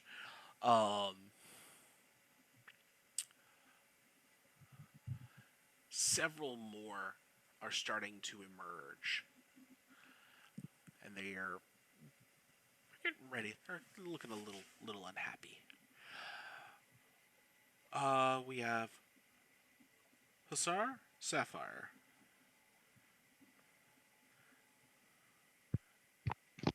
Hussar just steps forward until she's next to Elodie, kind of reaches down and grabs her hand. And she's like, "It's okay. You're not alone." And I'm going to throw out my hands and try to do kind of like a blowback of wind, but it's more like a release of my energy, try and make them stumble so that. Oh, is that unleash powers or directly engage? That sounds like an unleash to me. Okay. You're changing up some conditions. Let's see here. Ooh. Okay. Okay. So you could either mark a condition, or I will tell you how it is temporary or unstable. Temporary or unstable. Okay. So you will be able to knock them back enough to try and get some distance, but they'll be back on you soon enough unless you do something to unless somebody drastically changes the situation here. Okay. We don't have much time. And I'm gonna run over to where I think Arthur is in the car. Because he's not there anymore, right? He kind of just Yeah, separated. discorporated. He's poof. Yeah, yeah. So you just like rush over there, rush to the driver's seat, and Arthur's not in there. It's just Sapphire. Okay. I help Sapphire out of the car. Yeah, and so he like comes out of the car like, oh, okay, so we're doing this now. Where are the others? Are they like? And can I see what this fight going on right outside? By the way, or have we gotten like a? You haven't made any distance. You got. Okay, so I can see them right over there. Then. We're like getting surrounded by like crystal knights, basically. Yeah, that's what I mean. Okay. Okay. So there's more than one that's of them. How okay, I'm picturing it anyway. Yeah, so there's more than one of them. I thought that was like just okay. Well, sorry about that. I completely missed. Okay, like, oh well. The good news is I don't think that they're. As a matter of fact, you know what I'm going to do? I'm going to use the new ability that I got from my advancement out of this world, which basically allows me to plug into the cosmic ether and come to a new interesting insight about my current problems and situation. So I'm going to roll this and try and see if these crystal knights have anything to do with the experiments that these guys were doing on me. Okay. That's a kapow. That's 14. Full on. No, these are not related directly to the experiment. Okay, cool. In that case, let's see. On a 10 plus, you can shift your own labels according to how you match your new understanding. So in that case, I'm probably going to shift down my mundane and up the danger, because I realize that I'm going to need to be a bit more dangerous here. Yeah, so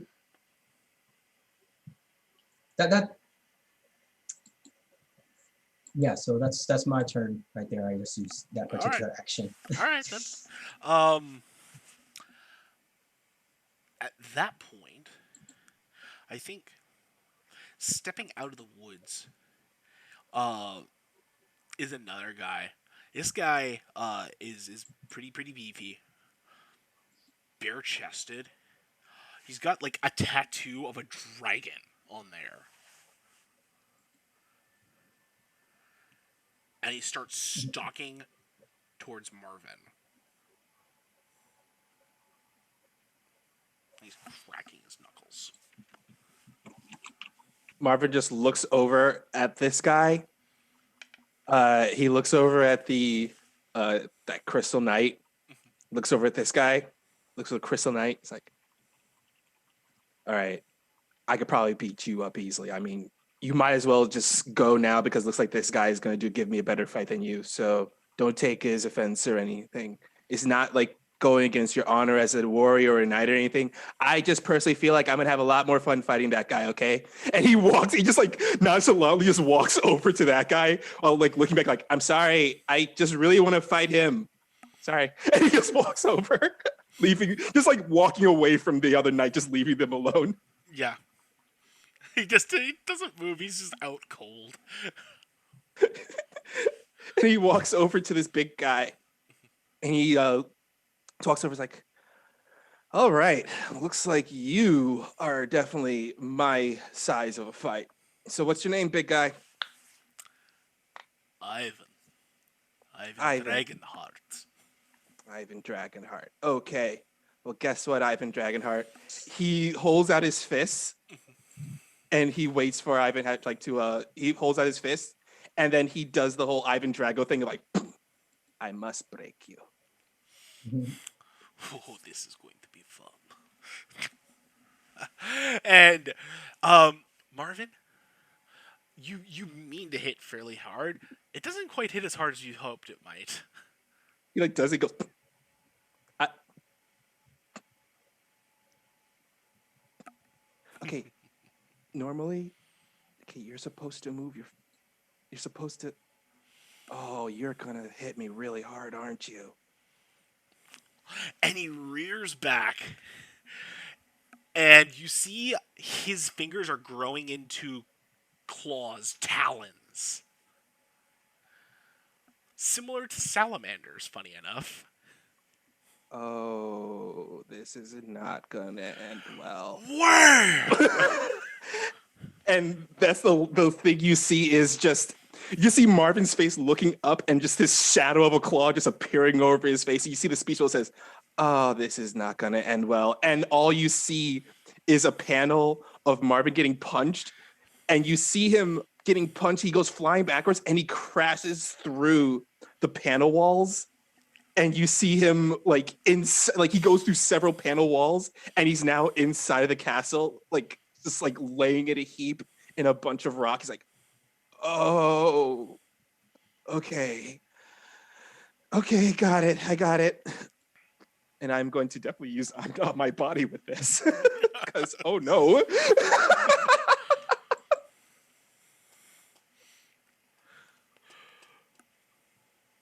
Because, oh no, that's not good at all. Yeah. It's -2 because I have, how many conditions do I have? Yes. Yeah, 2 fewer conditions, so -2. All right. Well, at least it's not a 10.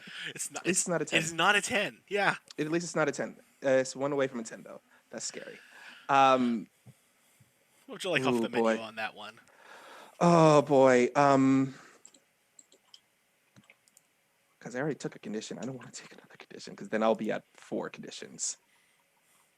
And that is not good at all. That's a fun place to be. That's a very So bad yeah, place to be. you can either lash out verbally, give ground.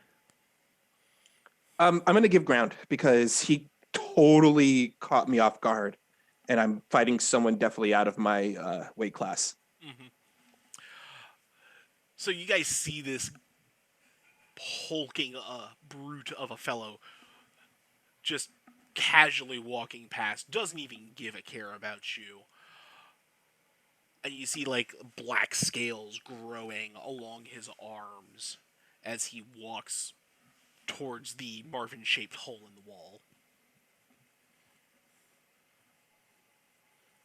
Isla is crouching behind the car, but I'm assuming it is on its side. I don't think it flipped all the way over, so it's laying on its side. I'm just crouched behind it, and I would like to assess the situation. Yeah, that's a good idea. Give me some. My superior sucks. Oh. Mark potential. Oh boy. Yay! I get an advancement, guys. Wait, don't we have team? Actually, well, you would have had team if. That's true. Yes, Yeah. Oh yeah. Unfortunately. Yeah. Yeah. Oh, that's. We're not all together, folks. We are not all together here. You were almost all together, and then Arthur decided to go poof. To be fair, Arthur Yeah. did a lot of lifting for you today, so. Yeah. I'll let you ask a question. I'm not going to tell you whether it's true or not.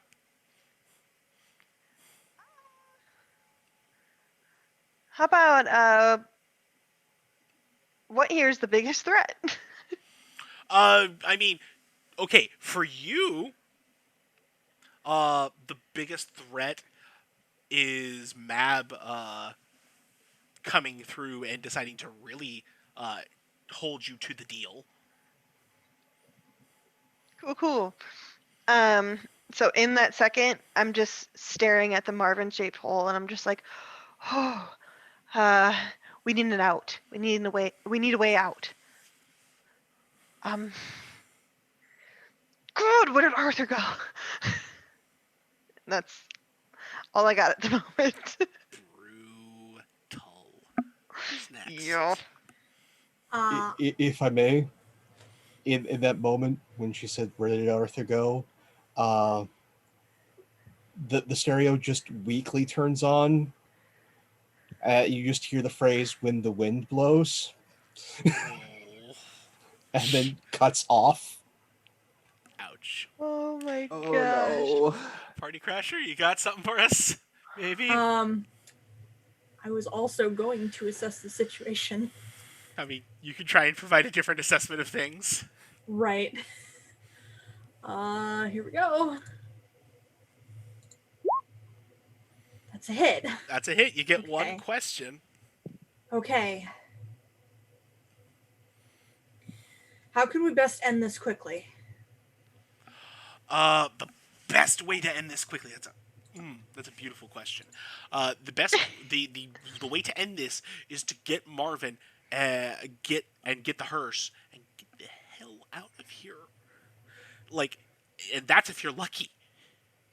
Okay.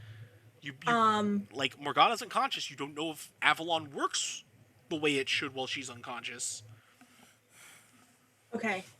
I want to tip the car back onto its wheels. Yeah, that feels like an unleash. Okay.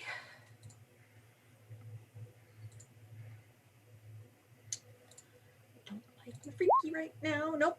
Nope. Nope. We're doing great, guys. It's fine.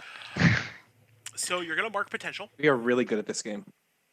And as you are trying to do this, one of the knights is gonna roll up and just jab you with the lance brutally. So we'll have you take that powerful blow there. Yeah, good Okay. thing people have been clearing your conditions for you. Oh Yeah. yeah, no, absolutely. Otherwise, this would be really bad. This is It's still bad. really bad. Ooh. All right.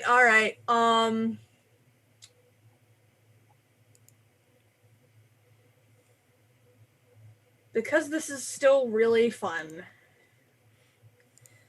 I would like to lose control of myself or my powers in a terrible way. Ooh.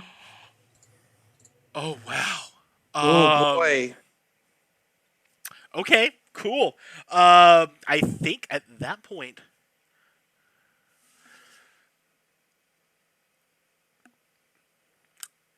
how do you lose control? What does it look like when Party Crasher loses control? Her shapeshifting is going wonky again, the way it did before, when she was at Mabs, and oh boy, if this isn't Mabs all over again. Only this time, what happens is that she does something that she hasn't done in a long time. There's a pulse that echoes out from her, and it scrambles a bunch of people's memories.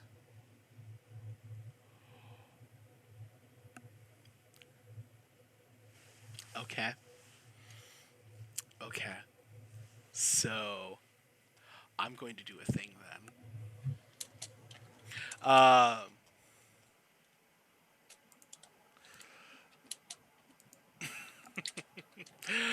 We're going to go some interesting places tonight, folks.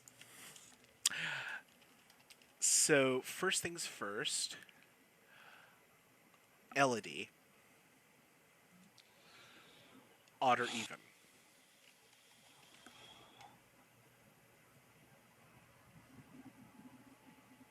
Odd. Cool.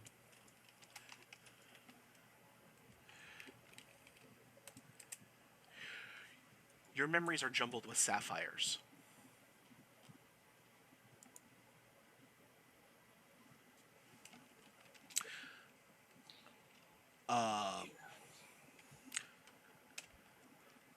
Isla, odd or even? Odd?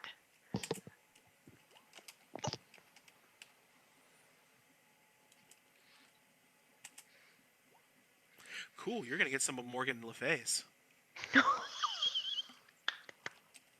Might be helpful. You don't know. Marvin, odd or even? Um, even. Even. Cool. Oops. Come here. Let's get this right. Cool. You are gonna be in one messed up place as you are. You get a cavalcade of memories from the Fey Nights. Oh. Okay. Okay. Oh boy. Is that including Ivan Drago? No, not Ivan. Not even Dragonheart. Okay. Oh boy. All right. So, what do I see? You see flashes of basically like hunts and you see that throne room that you were in when you went to go see the Queen of Winter at one point. And a couple other memories of like talking with people and exchange of flowers. The laugh of a newborn baby is the most sweetest thing you've ever heard.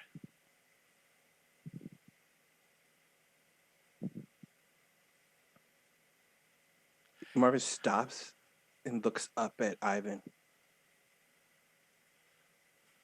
You guys all have families, don't you?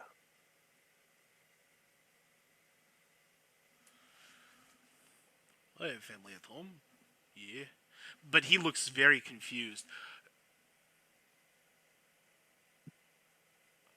Yes. Yes, we do.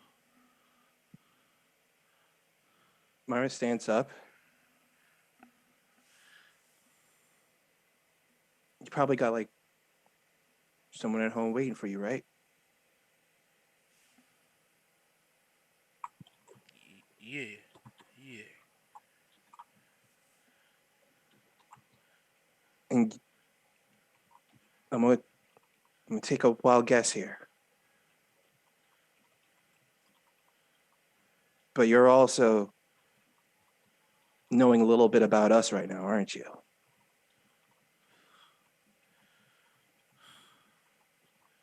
It's not just dragon in you.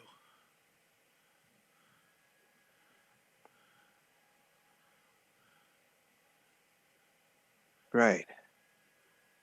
Because you're a lot like me. What you're doing is the same thing I can do. I, he's different. He's different. No, believe me, I know something's different about me. I know that. No, But look, we just want to get out of here. I need to. I'm supposed to beat you. I'm supposed to break But you. I know that, but look, you are realizing something. You're getting a glimpse into something by using a power that rarely people have in this world. You're right now getting a glimpse of a power that no one ever decides to tap into. And that power is called empathy. You need to run. You need to run and hide forever. They won't stop looking for you. Then let us go. I need you to roll to provoke. Okay.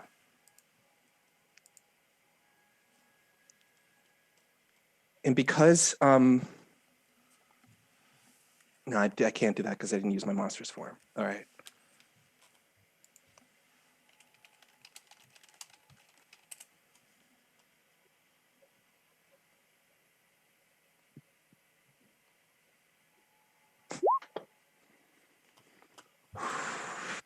So, that's 7 on the dice.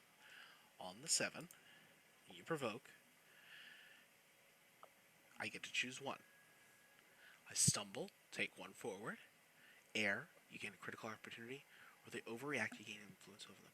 And I think he's going to air and give you a critical opportunity. Ooh. And the error is he cocks his hand back like he's going to take another swing, and he just freezes. Okay.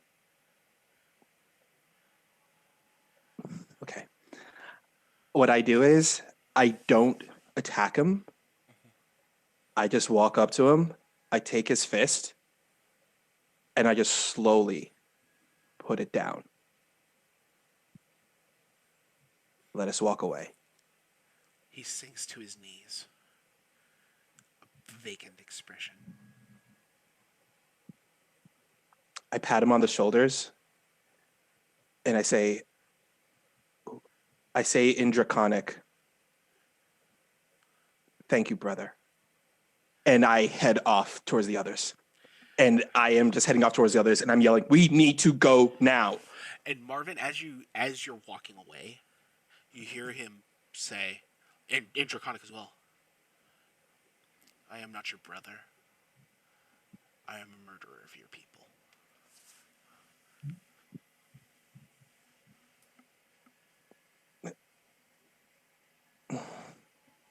He keeps on, he like, if in his internal monologue, you see a little thought bubble appear and it says, I'm going to lock that one in the vault for later.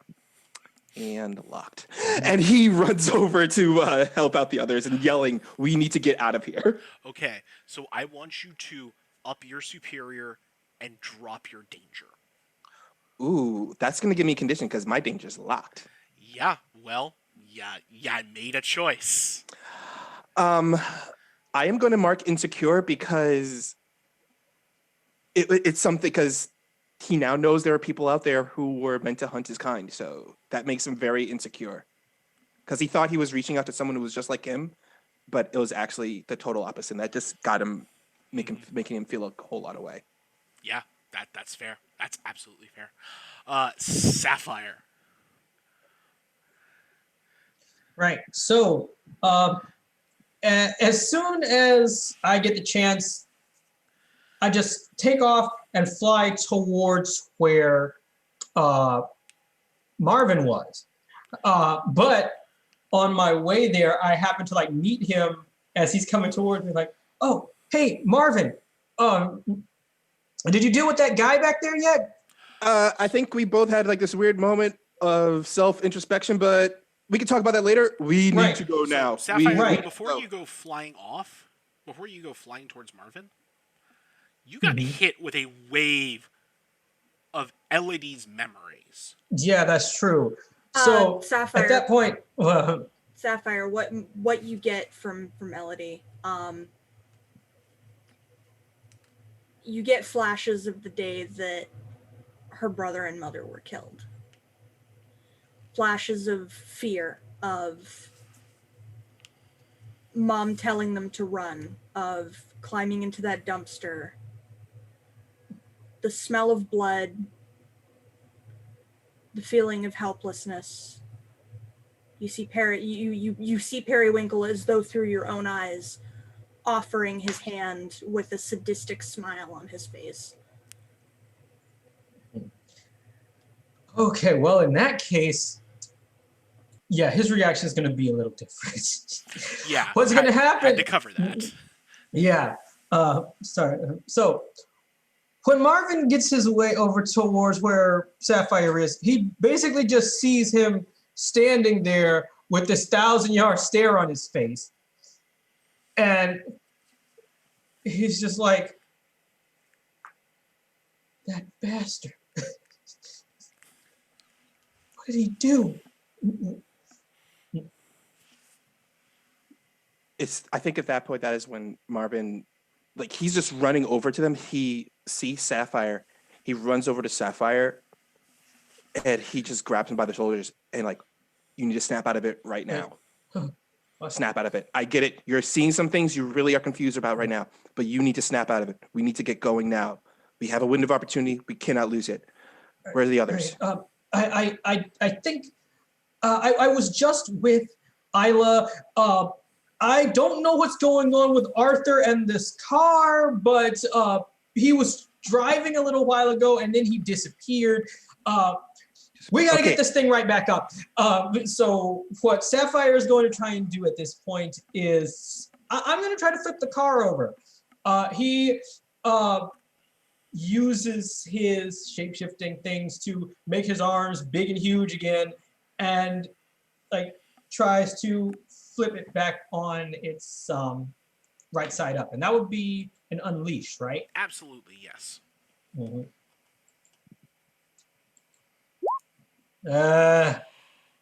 Yep, doesn't work.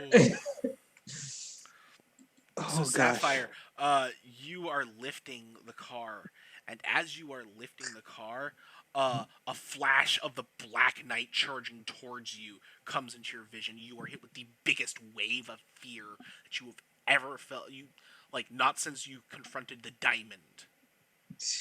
Yeah, and then he like literally just screams and drops it and like fly and jumps back. Marvin like stares at this. He's He's like, like, you know how in Terminator 2 when Sarah Connor was like on the ground like crawling backwards? That's what oh my gosh, this is the worst day ever. Marvin just like grabs the car and like flips it up right like normally because that's what he does. He just kicks the car, tips it over. Okay, and he grabs Sapphire by his collar, yeets him up, and tosses him into the car, and then looks around for everyone else to see where everyone else is at. You see Sapphire's Isla just- on the ground just covering her ears. Okay, Isla's there. Where's Elodie? Elodie is where the car was at first. She's got some blood on her side where the lance hit, and she's holding her head, seeing Okay. visions of the home world and Sapphire's flight away. Yeah, that's true. He puts Sapphire in the car and then runs over to Elodie, and he scoops her up into his arms. And Sorry. no, it's all right. Sorry, I No, didn't mean to. don't. You didn't. No, don't worry about it. Don't worry about it. Her It's fine. form It's fine. ripples You in actually your grasp. What? Wait, what?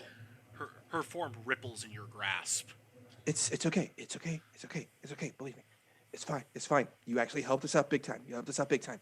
And you see like Marvin's like inky black skin like grows like wraps around Elodie to kind of support her up, like swaddle her closer to his body, and then he runs over to Isla and he scoops her up with his other arm. You okay, babe? You okay? You're here with me?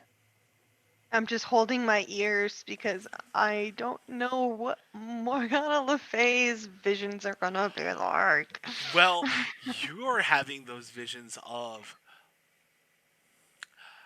preparing.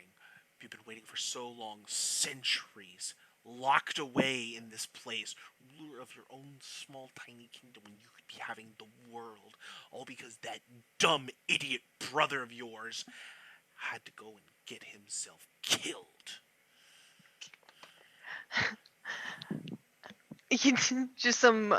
I just start giggling with my hands over my ears. I'm like, oh my gosh, family's a bitch. Yep, they sure are. Yep, we can talk about it later. Let's go. Let's get out of here. And he runs over to the car, tosses Isla and Elodie inside the car in the back seat, and runs over and hops into the front seat and looks like, okay, keys. Oh crap, don't tell me Arthur took the keys when he disappeared. I'm just gonna punch the dashboard and be like, work. Perfect. No, And that works he will too. floor it and starts driving towards where the ship is at. And I would like to use a move while I'm doing this. Yeah. I would like to use the move Unstoppable. When I smash my way through scenery to get away from something, roll danger on a hit, the world breaks before me. Yeah, go ahead. Do it. Oh, this is gonna suck. This is going to be so great. It's everything I could have wanted. You ever seen a hearse drive through a tree? So, I would like to describe how this works. So, Marvin revs the engine, starts driving, and he's like, oh no, no, no, no, no, we need to make this work. And he grabs he grips the steering wheel, and then you hear the sound of metal crunching and everything as that inky black skin comes off of his body and takes over the rest of the car, and it starts warping the car to look like this Ratfink style like roadster as he just barrels through walls, driving in a perfectly straight line to where the ship is at, not turning, just driving perfectly straight.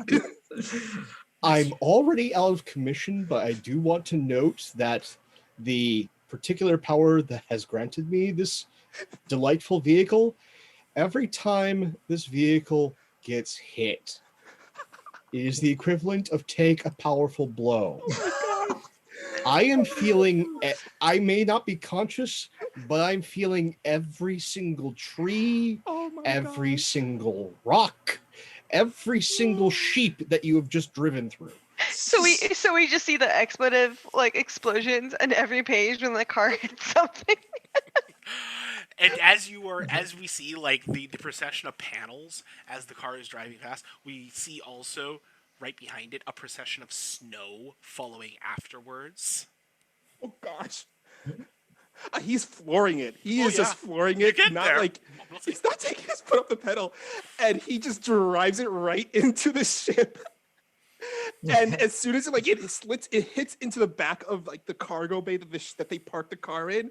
And as soon as it slams into the wall, the car just transforms back into a hearse as Marvin just slumps over the steering wheel. Okay, all right. Can I fly a ship?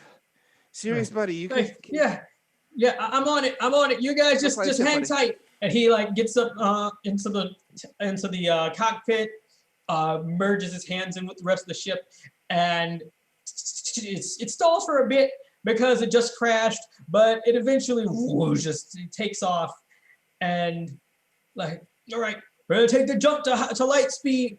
Hold on to your hats, guys. So the thing just shoots off like a thunderbolt off into the distance.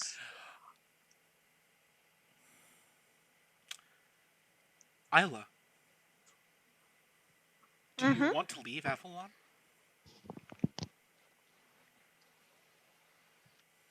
Probably not.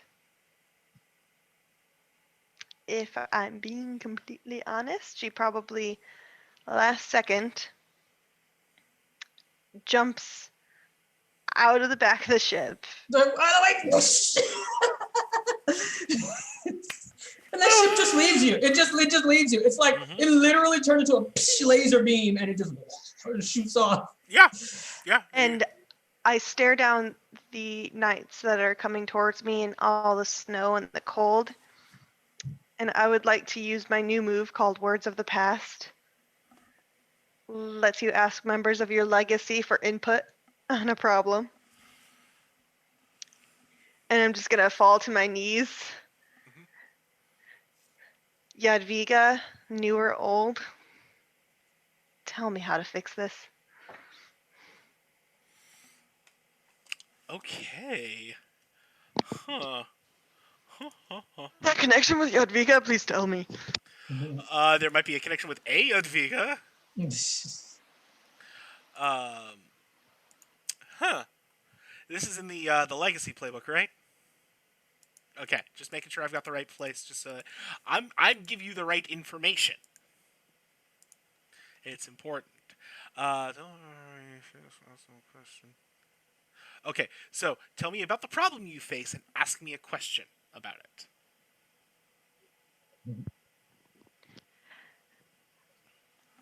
Seems like all of these Fey troubles are coming to bite us in the butt. And I'm right in the middle because I just decided to make a bargain. How do I save my family?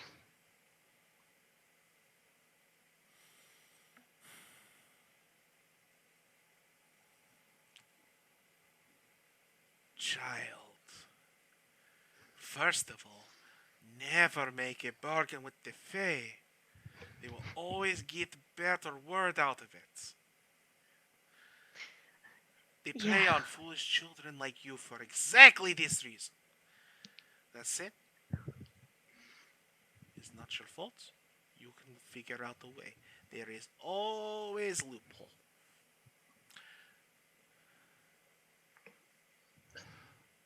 However, yeah, there's always a loophole. Pretty much big part of it. Aside from loophole, if you want out of a mess, you got one of two ways. You either go around or through. It's up to you which way you take. Well, Polish never had cowards. And so I just start charging right towards the group. And as I do, I whisper to myself, hold your breath and close your eyes. And the first one I hit, I'm just going to go to hit him and hopefully. And you vanish in between their ranks. In the meantime, you fly at speed away from Avalon. And then you fly at speed towards Avalon. And then you fly at speed away from Avalon. And then you fly at speed towards Avalon. And then you fly at speed away from Avalon. And then you fly at speed towards Avalon. I can stop at any time.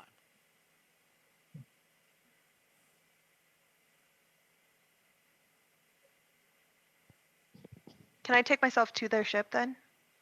Was that your plan? I wanted to be with them, but I'll be fair and say I wanted to get to the house. So you'll emerge in the house. Okay. And it's at that point your memories are clear enough to remember, oh, wait, I was the key to Avalon. You just see the pop. Shit! Pop. I walk through another wardrobe and you see me pop out of like one of the cabinets in the ship. And I'm just like, oh God. It's the only door in this. I'm here. Let's get out. Like it was like the glove compartment. Mm-hmm. It hurt. How did you get in there? I'm limber. Let's move. Does anyone? Right. Does anyone have? Yeah. Any... How do we get back? I keep on trying to engage the warp drive, but I can't get back. She's got to do it. She's the one that got us here. Does anyone have any orange slices or something? Because I'm feeling really dehydrated and kind of. I did a lot, and I'm just really, some orange slices, maybe some. Yeah. I mean, I don't have any orange slices, but there's a fruit called I don't think I can even make that sound, but it's from the Pleiades. It's in one of the cabinets in the back. Okay, serious. I just place my hands on the front of the ship and I just close my eyes and think of the house or the hangar / garage. Like what Marvin finds like in the back, it's like a fruit, but it's shaped kind of like a spiral. It looks kind of like a green cinnamon bun type thing, but it's not a cinnamon bun.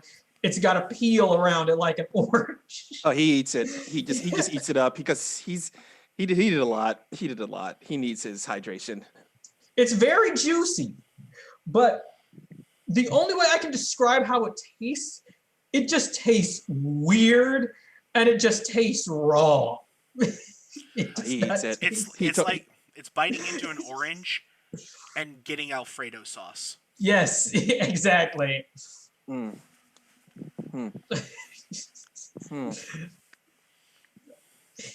Serious, I don't want to eat these anymore. I don't either. This was originally a transport ship from the Delta region. I swiped.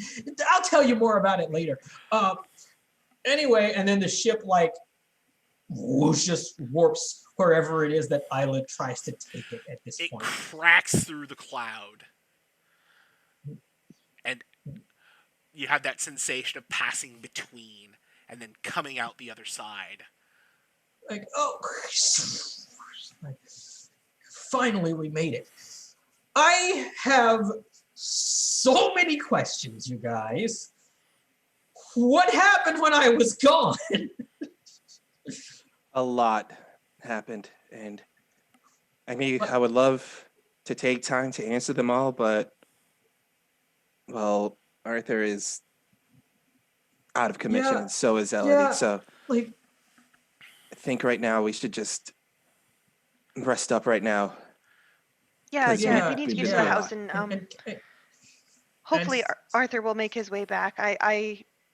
Me and Orchid will leave the way open to him. yeah, I need to go check on Yadviga. I need oh to. yeah, yeah, we got. I need to. I need Wait. to. What? Something feels wrong. I know of Yadviga, but I don't think she knows of me. What do you What do mean? you mean? Of course she does. You're her granddaughter. Why wouldn't she? I don't know. It just feels wrong. Let's just get home. Let's take care of Elodie. Let's take care of we gotta figure out Arthur. Well, I mean, Isla, you are home. Yeah. As long as you're with us. No. I mean, I well, think. the sentiment is great, and I totally appreciate every sweet thing that you ever say comes out of your precious little mouth, Sapphire. But what I mean is that she's home. The She's at house of that. She's that. mystery looms next to the hangar. That's what I Right. mean. You're home now already. When that rush of So wait, so being she at home lives here comes in the over me. house. So she lives in the house of mysteries now. Again, what happened when I was gone? Ugh, no matter. This is my home now. Yeah. Oh.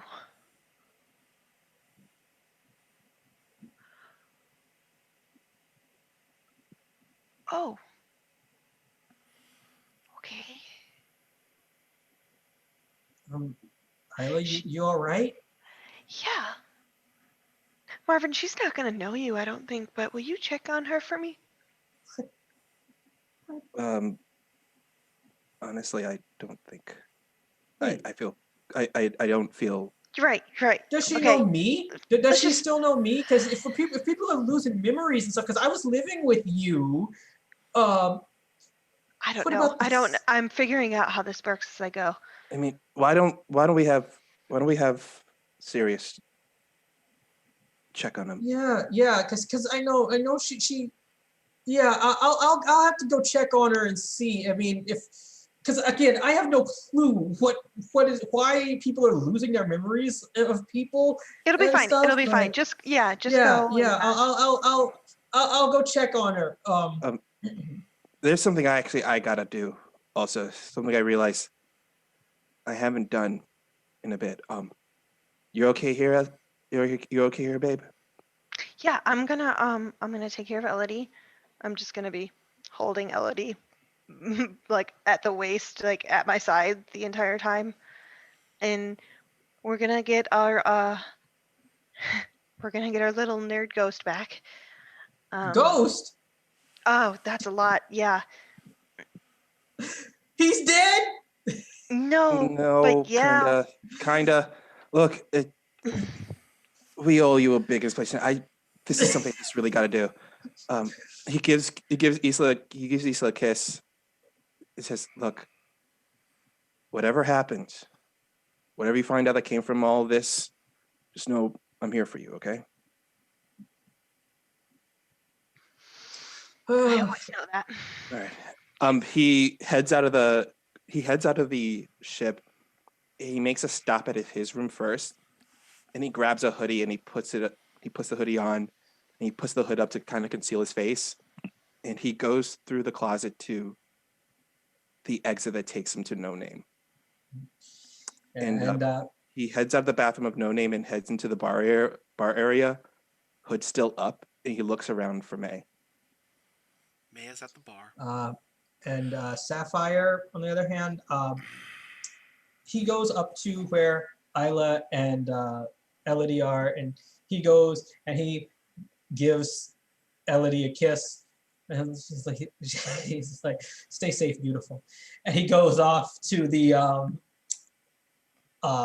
door where Isla's house, well, the portal to her house, I guess now used to be. Is it still there? Just no, the left. Go to that one. Right. Mhm. Got it. Yeah. So he heads toward where Isla's house used to be to try to see if he can go check on Yadviga. Yeah, you walk in and you come out at the house. Right. Now, did you have a direct link from your room to the house, or? Actually, yeah, because remember when in like the very first episode when I mentioned that whole thing about how there was a door in Sapphire's room that led to like this laboratory? Well, turns out that laboratory was actually located in the House of Mysteries, thus explaining this whole situation. He comes back out the other side. It's like, Yadviga, are you there? Sirius, is that you? Hey, yeah, that's me. Hey, sorry, it's been a long time since I've been back here. It's just, I was wondering, has Isla been acting? Have you noticed anything weird about Isla? She's been acting very strange lately. What's going on? Isla, is that friend Arthur brought around? She's your granddaughter. No. Sirius, you have rocks in head? No, you have. Well, yes, but it's not. That's not the point. That's not the point. No, I do not have granddaughter. I have grandson, and that is where we will end tonight's issue of Sunsets. Oh wait, I had something I wanted to do with it. Yeah. Sorry. Yeah, let's get that done before we do So, Arthur heads out of the bathroom at No Name, and he looks around for May. And he'll head over to her. Mom? And she stops cleaning the glass. She looks up. He lowers the hood, and like this is the first time she's seen him like this. Marvin, what happened? He like runs up to her and just like buries his face against her chest, and he starts sobbing. I transformed this way, and I transformed. Now I can't transform back, and everyone is going through so much stuff right now. Arthur's died. Isla, she's taken over the House of Mystery, and she has so much on her plate, and Elodie, she's now going through all this stuff, and I don't know if I can help her out, and Sapphire, he just laughs. He's such a trooper, but and then I met someone who was just like me, but then he kills dragons, and I don't know, and this is a lot. And you feel May pat you on the head and then gently run her hand down your back. It's okay, baby. It's okay. I've got you. There's a lot. There's gonna be a lot. We're gonna talk about it. We're gonna talk all about it. And we're gonna figure some things out for you, okay? Okay. All right. Can I have some chicken nuggets? Yeah, I'll make you some damn chicken nuggets. Awesome. And he like It's a dragon for chicken nuggets. That's where the scene ends. Great. So I think that's about the right place for us to end our issue of Sunset City. Well, that certainly went some places. We're going to find out a little more what's going on. We're going to talk to people, go around, get a feel for them, figure out where we can find them at. Starting, of course, with poor Pope just got Oh, wrecked God. this episode. I feel so bad. What are you talking about? Everything went according to plan. Uh, no worries at all, folks. Hey, everybody. Pope here. Pope World Bill on Twitter, Pope World Bill on Twitch. I lurk in all your streams. Going to get to all the feels here in a minute, but first we'll do the business part. If you want to see more of this ridiculous face, you get a lot of opportunities this holiday season. Tomorrow, 2 p.m. Eastern on Laugh Love Lindy, we're playing some Still Knocked with the actual developer, Petra. So if you want to see all the spoops, come on down if you have the afternoon. Then, over on Black Cats Gaming, 3 p.m. Eastern, join us as we start getting into the heavy of it in Hexcrawl, the spy game. And then next Sunday, over on Colonomicon's channel, we play more Still Knocked. So you get 2 spoopy times, that one at 7 p.m. Eastern on Sunday. But then, don't forget, enjoy your holidays, take care of yourselves, each other, and in 2 weeks' time, get your butt here. Same Sunset City time, same Sunset City channel. Thank you all so much. Whether you're watching live, VOD, YouTube, wherever you are, you're as much a part of the story as we are. And thank you for it. Have a good holiday. Take care. See you soon. And with that, just insert as loud a screaming as you want in this little section. Hold it for about 10 seconds. Everything happened today. Everything happened and then some. This is both some of the highest of highs and the lowest of lows we've had. And the roller coaster just keeps going along.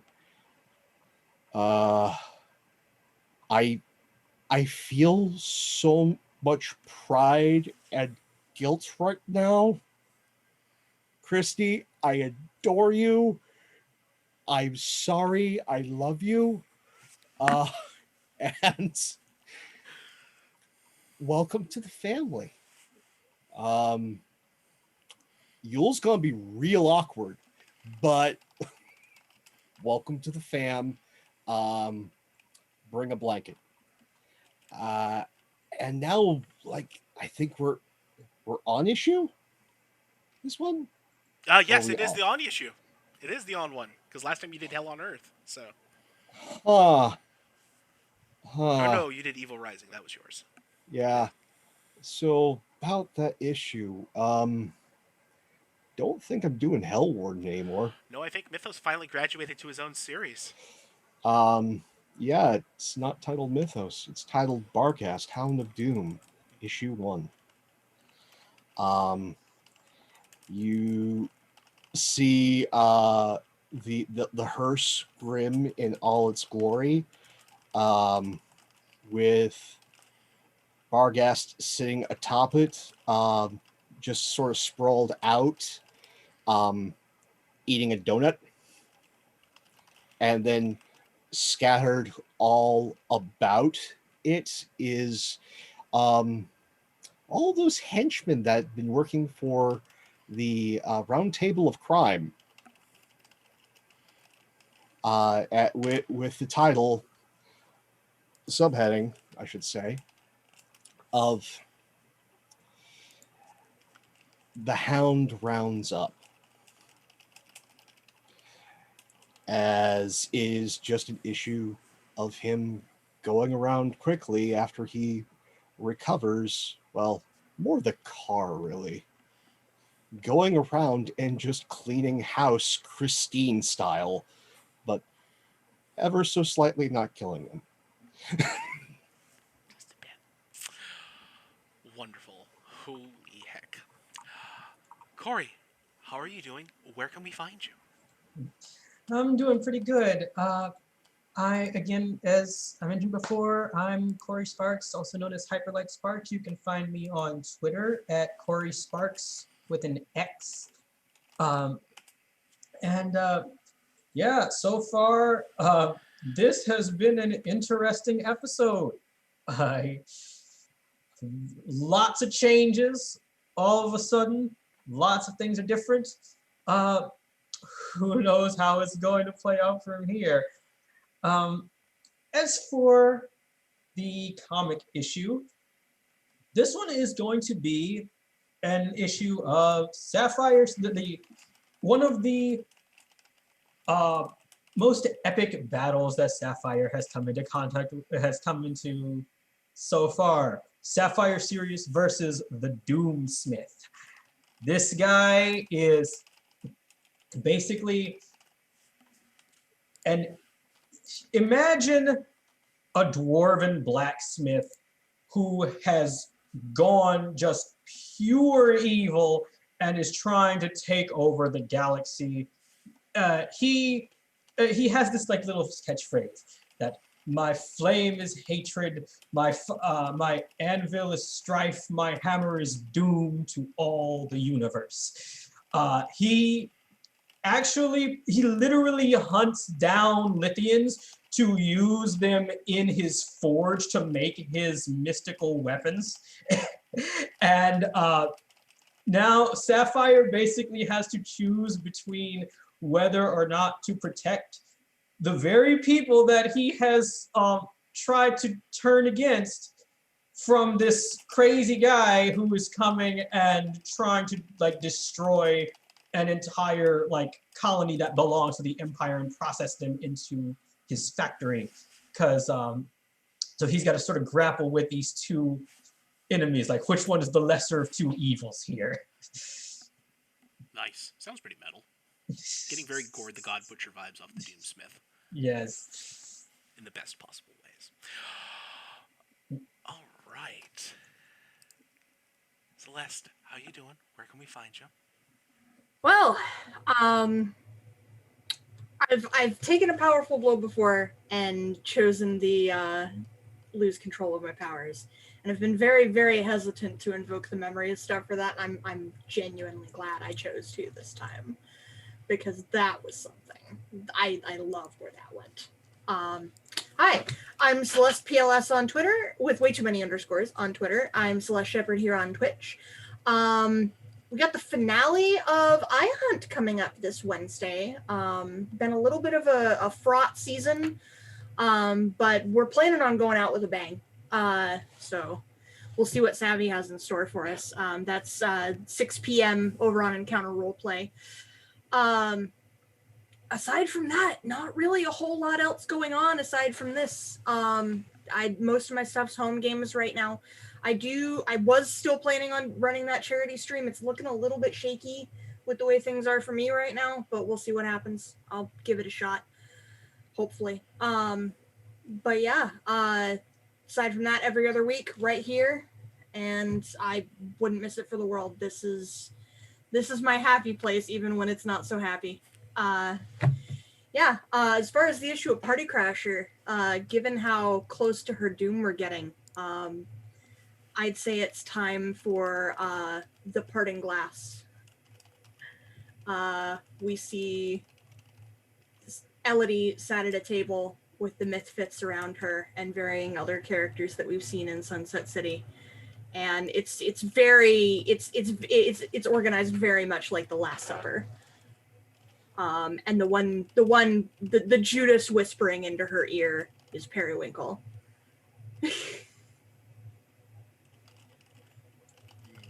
So yeah. Perfect. Christy, how are you doing? Where can we find you? Hello, everybody. I'm Polish Christy. You can find me on Twitch, Instagram, Twitter, Discord. And here every other Sunday with these beautiful, beautiful people that I love so much. I do have something coming up in after the holidays, and I do want to say happy holidays to everyone who celebrates them. It's coming up, and I'm not gonna lie, the break's gonna be nice. But if you're not watching this every other Sunday, you should be, because these are beautiful people, and you need to be a part of their lives, because you're missing out. For my issue, it's gonna be House of Mystery House Party. And it's going to be Isla just getting to know her new role as keeper. And she's going to get a nice little meeting with Elvira and Kane. And Orchid is actually going to be there, but not because her form is no longer there. It's hard to tell. She's talking to me. She's good. We're homies now. Anyway, I love all of you. Thank you so much for being a part of this. It's a blast every time. Fabulous. And last but absolutely not the least, Wally, how you doing, friend? Oh boy. Sup, y'all? It's your boy Wally. You can find me on the Twitter at WALLE132, much like the cute little Disney robot. You can find me every Wednesday over at the Stalwart Initiative playing as Moths to a Flame. That is our Eberron D&D campaign. We're getting very close to the big pentumulate session. So, oh boy, we're getting close at the end. Let's see how this turns out. Will our sidekick die? My character kind of wants him to die. But yeah, that's just me. We all wish for the sweet embrace of death some days. Yeah. Go on. Then you can find me also every other Sunday here over at the Killer DM talking about this wonderful Sunset City Mass game because, oh man, I love this game. I love these people. And you guys should also be watching this every single session because, oh man, this is just a sample of the stuff we always go through every single session, and I love every single bit of it. I definitely wanted to do something like this with Marvin where I just had him because Chrissy made an excellent point. They are kids. And Marvin has been through a lot. And he just really wanted to go see his mom and just unload because he hasn't had a chance to do that ever since he transformed. He hasn't had a chance to just unload to his mom, and this is a moment he needed to have. He just wants his chicken nuggets and mac and cheese. But yeah, oh boy, such a great session. Everyone once again just going full out and making this utter delight to be part of. So this month's issue of Turbine, as we all know, the Turbine comic series really focuses on cryptids and monsters that he constantly fights. But this issue, because it falls on December, is the Turbine Holiday Special. Turns out Marvin needs a little bit of extra cash to buy presents for all the Mythfits and all of his friends. And he asks his mom if there's any way, if he could work at the bar. She tells him he's too young to work at the bar, but he could work for his uncle because December 5th, his uncle needs a little bit extra help. As we call this special issue of Turbine, Marvin celebrates Krampusnacht. Dang it, you took my idea. I was going to have the Krampus show up in a couple weeks. Now I can't do it. Otherwise, it makes no sense. Oh, no, you can still totally do it. It's just that this year Marvin took over as Krampus for 1 year. And this could actually even be a flashback episode because this is him telling a story of when he needed extra money to buy stuff for the Mythfits. And he subbed in for Krampus one night.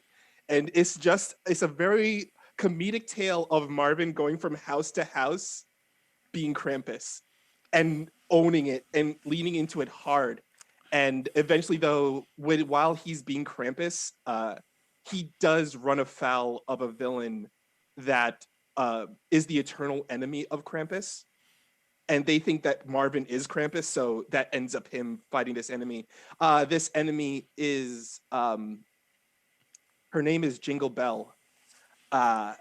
And she is an elf who, many years ago, she was the last survivor of a Krampusnacht, and she vowed vengeance against Krampus.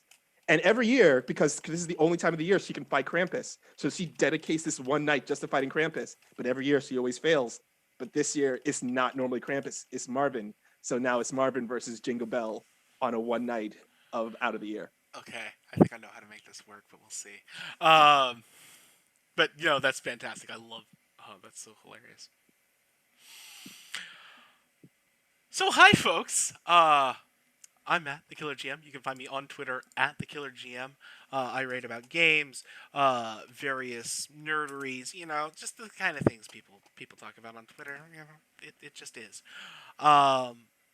I run this game every other Sunday with these glorious, wonderful, wonderful people who you should be following and keeping up with because they are fantastic folks, not just in the game, but they are good people.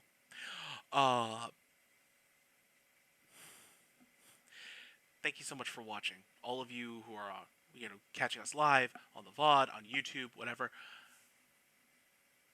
We're here week after week. We appreciate you watching and keeping up with our weird, quirky, magical little comic thing where, we have people die and come back as cars or, shapeshift and fight dragons. Because, hey, that's fun. When I'm not doing this, well, trying to pull together for a tournament, but we'll see what happens with that. That'll take some time. Otherwise, I have something coming up this next month. I'm going to wait for people to get a little more public with it before I jump in. It's a little thing. It'll be fun. Otherwise, what I will be able to tell you is next week we are going to have a guest star return. We are going to have Colonomicon return as Major Tom. And yeah, as you can tell by the Mythfits happy looks, they are going to be super excited for that to happen. So we hope you all join us in 2 weeks' time on the 27th for that. It is going to be amazing. Not much else to say except, folks, as things go down, well, we'll have one or two little things left before we go there. Corey, take it away. Very well. The scene is a view of outer space. A massive space station bursts into flames as a series of escape pods come flying out of it. The screen zooms back out to show a holographic computer monitor showing this entire scene in the middle of a massive, beautiful throne room, decorated in all types of gold and crystals in these and lines and geometric patterns, showing murals of figures, many massive in proportion, comparable to smaller ones next to them. Seated on the throne in the middle of the room, a massive woman made out of pure diamond, dressed in the finest of flowing garments, looking like a literal goddess as a crown of holographic planetoids circles around her head, watches this. And a smaller green humanoid figure stands looking at the screen as well. He says, "We just lost Fort Geode, Your Radiance. This means that the stalagmites now have control of the entire Pisces sector. We're losing the war, Diamond Regula."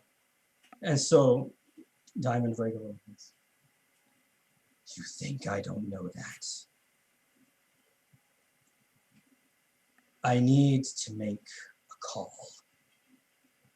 Leave us." "But can't, Your Radiance, can't I leave now? This is not for your eyes to behold." As you command, Mistress."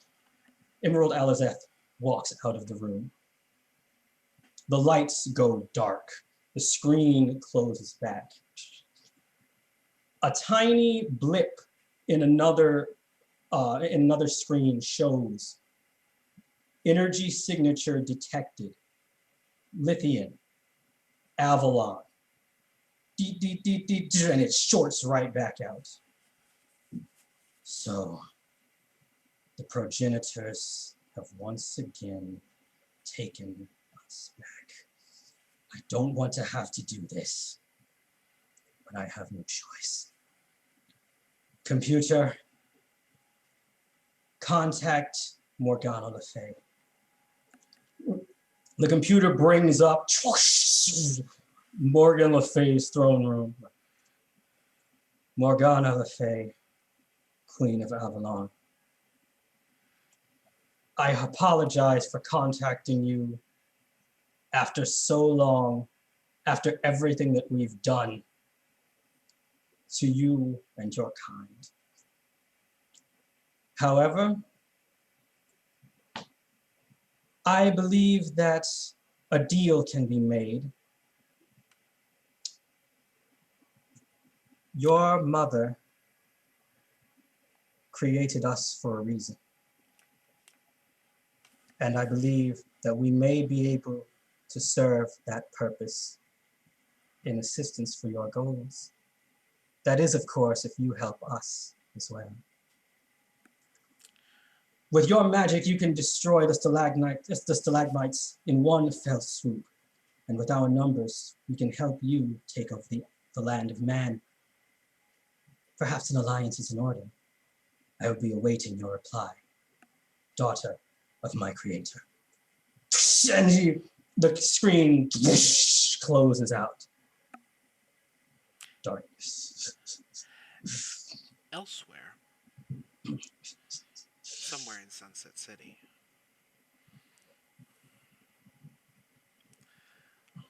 they dared strike at my mother. I believe that means all bets, as they say, are off. Put out the video. We'll make them infamous. And so, friends, as we say here at the Killer GM, you can always bet your life on it. Good night, my friends.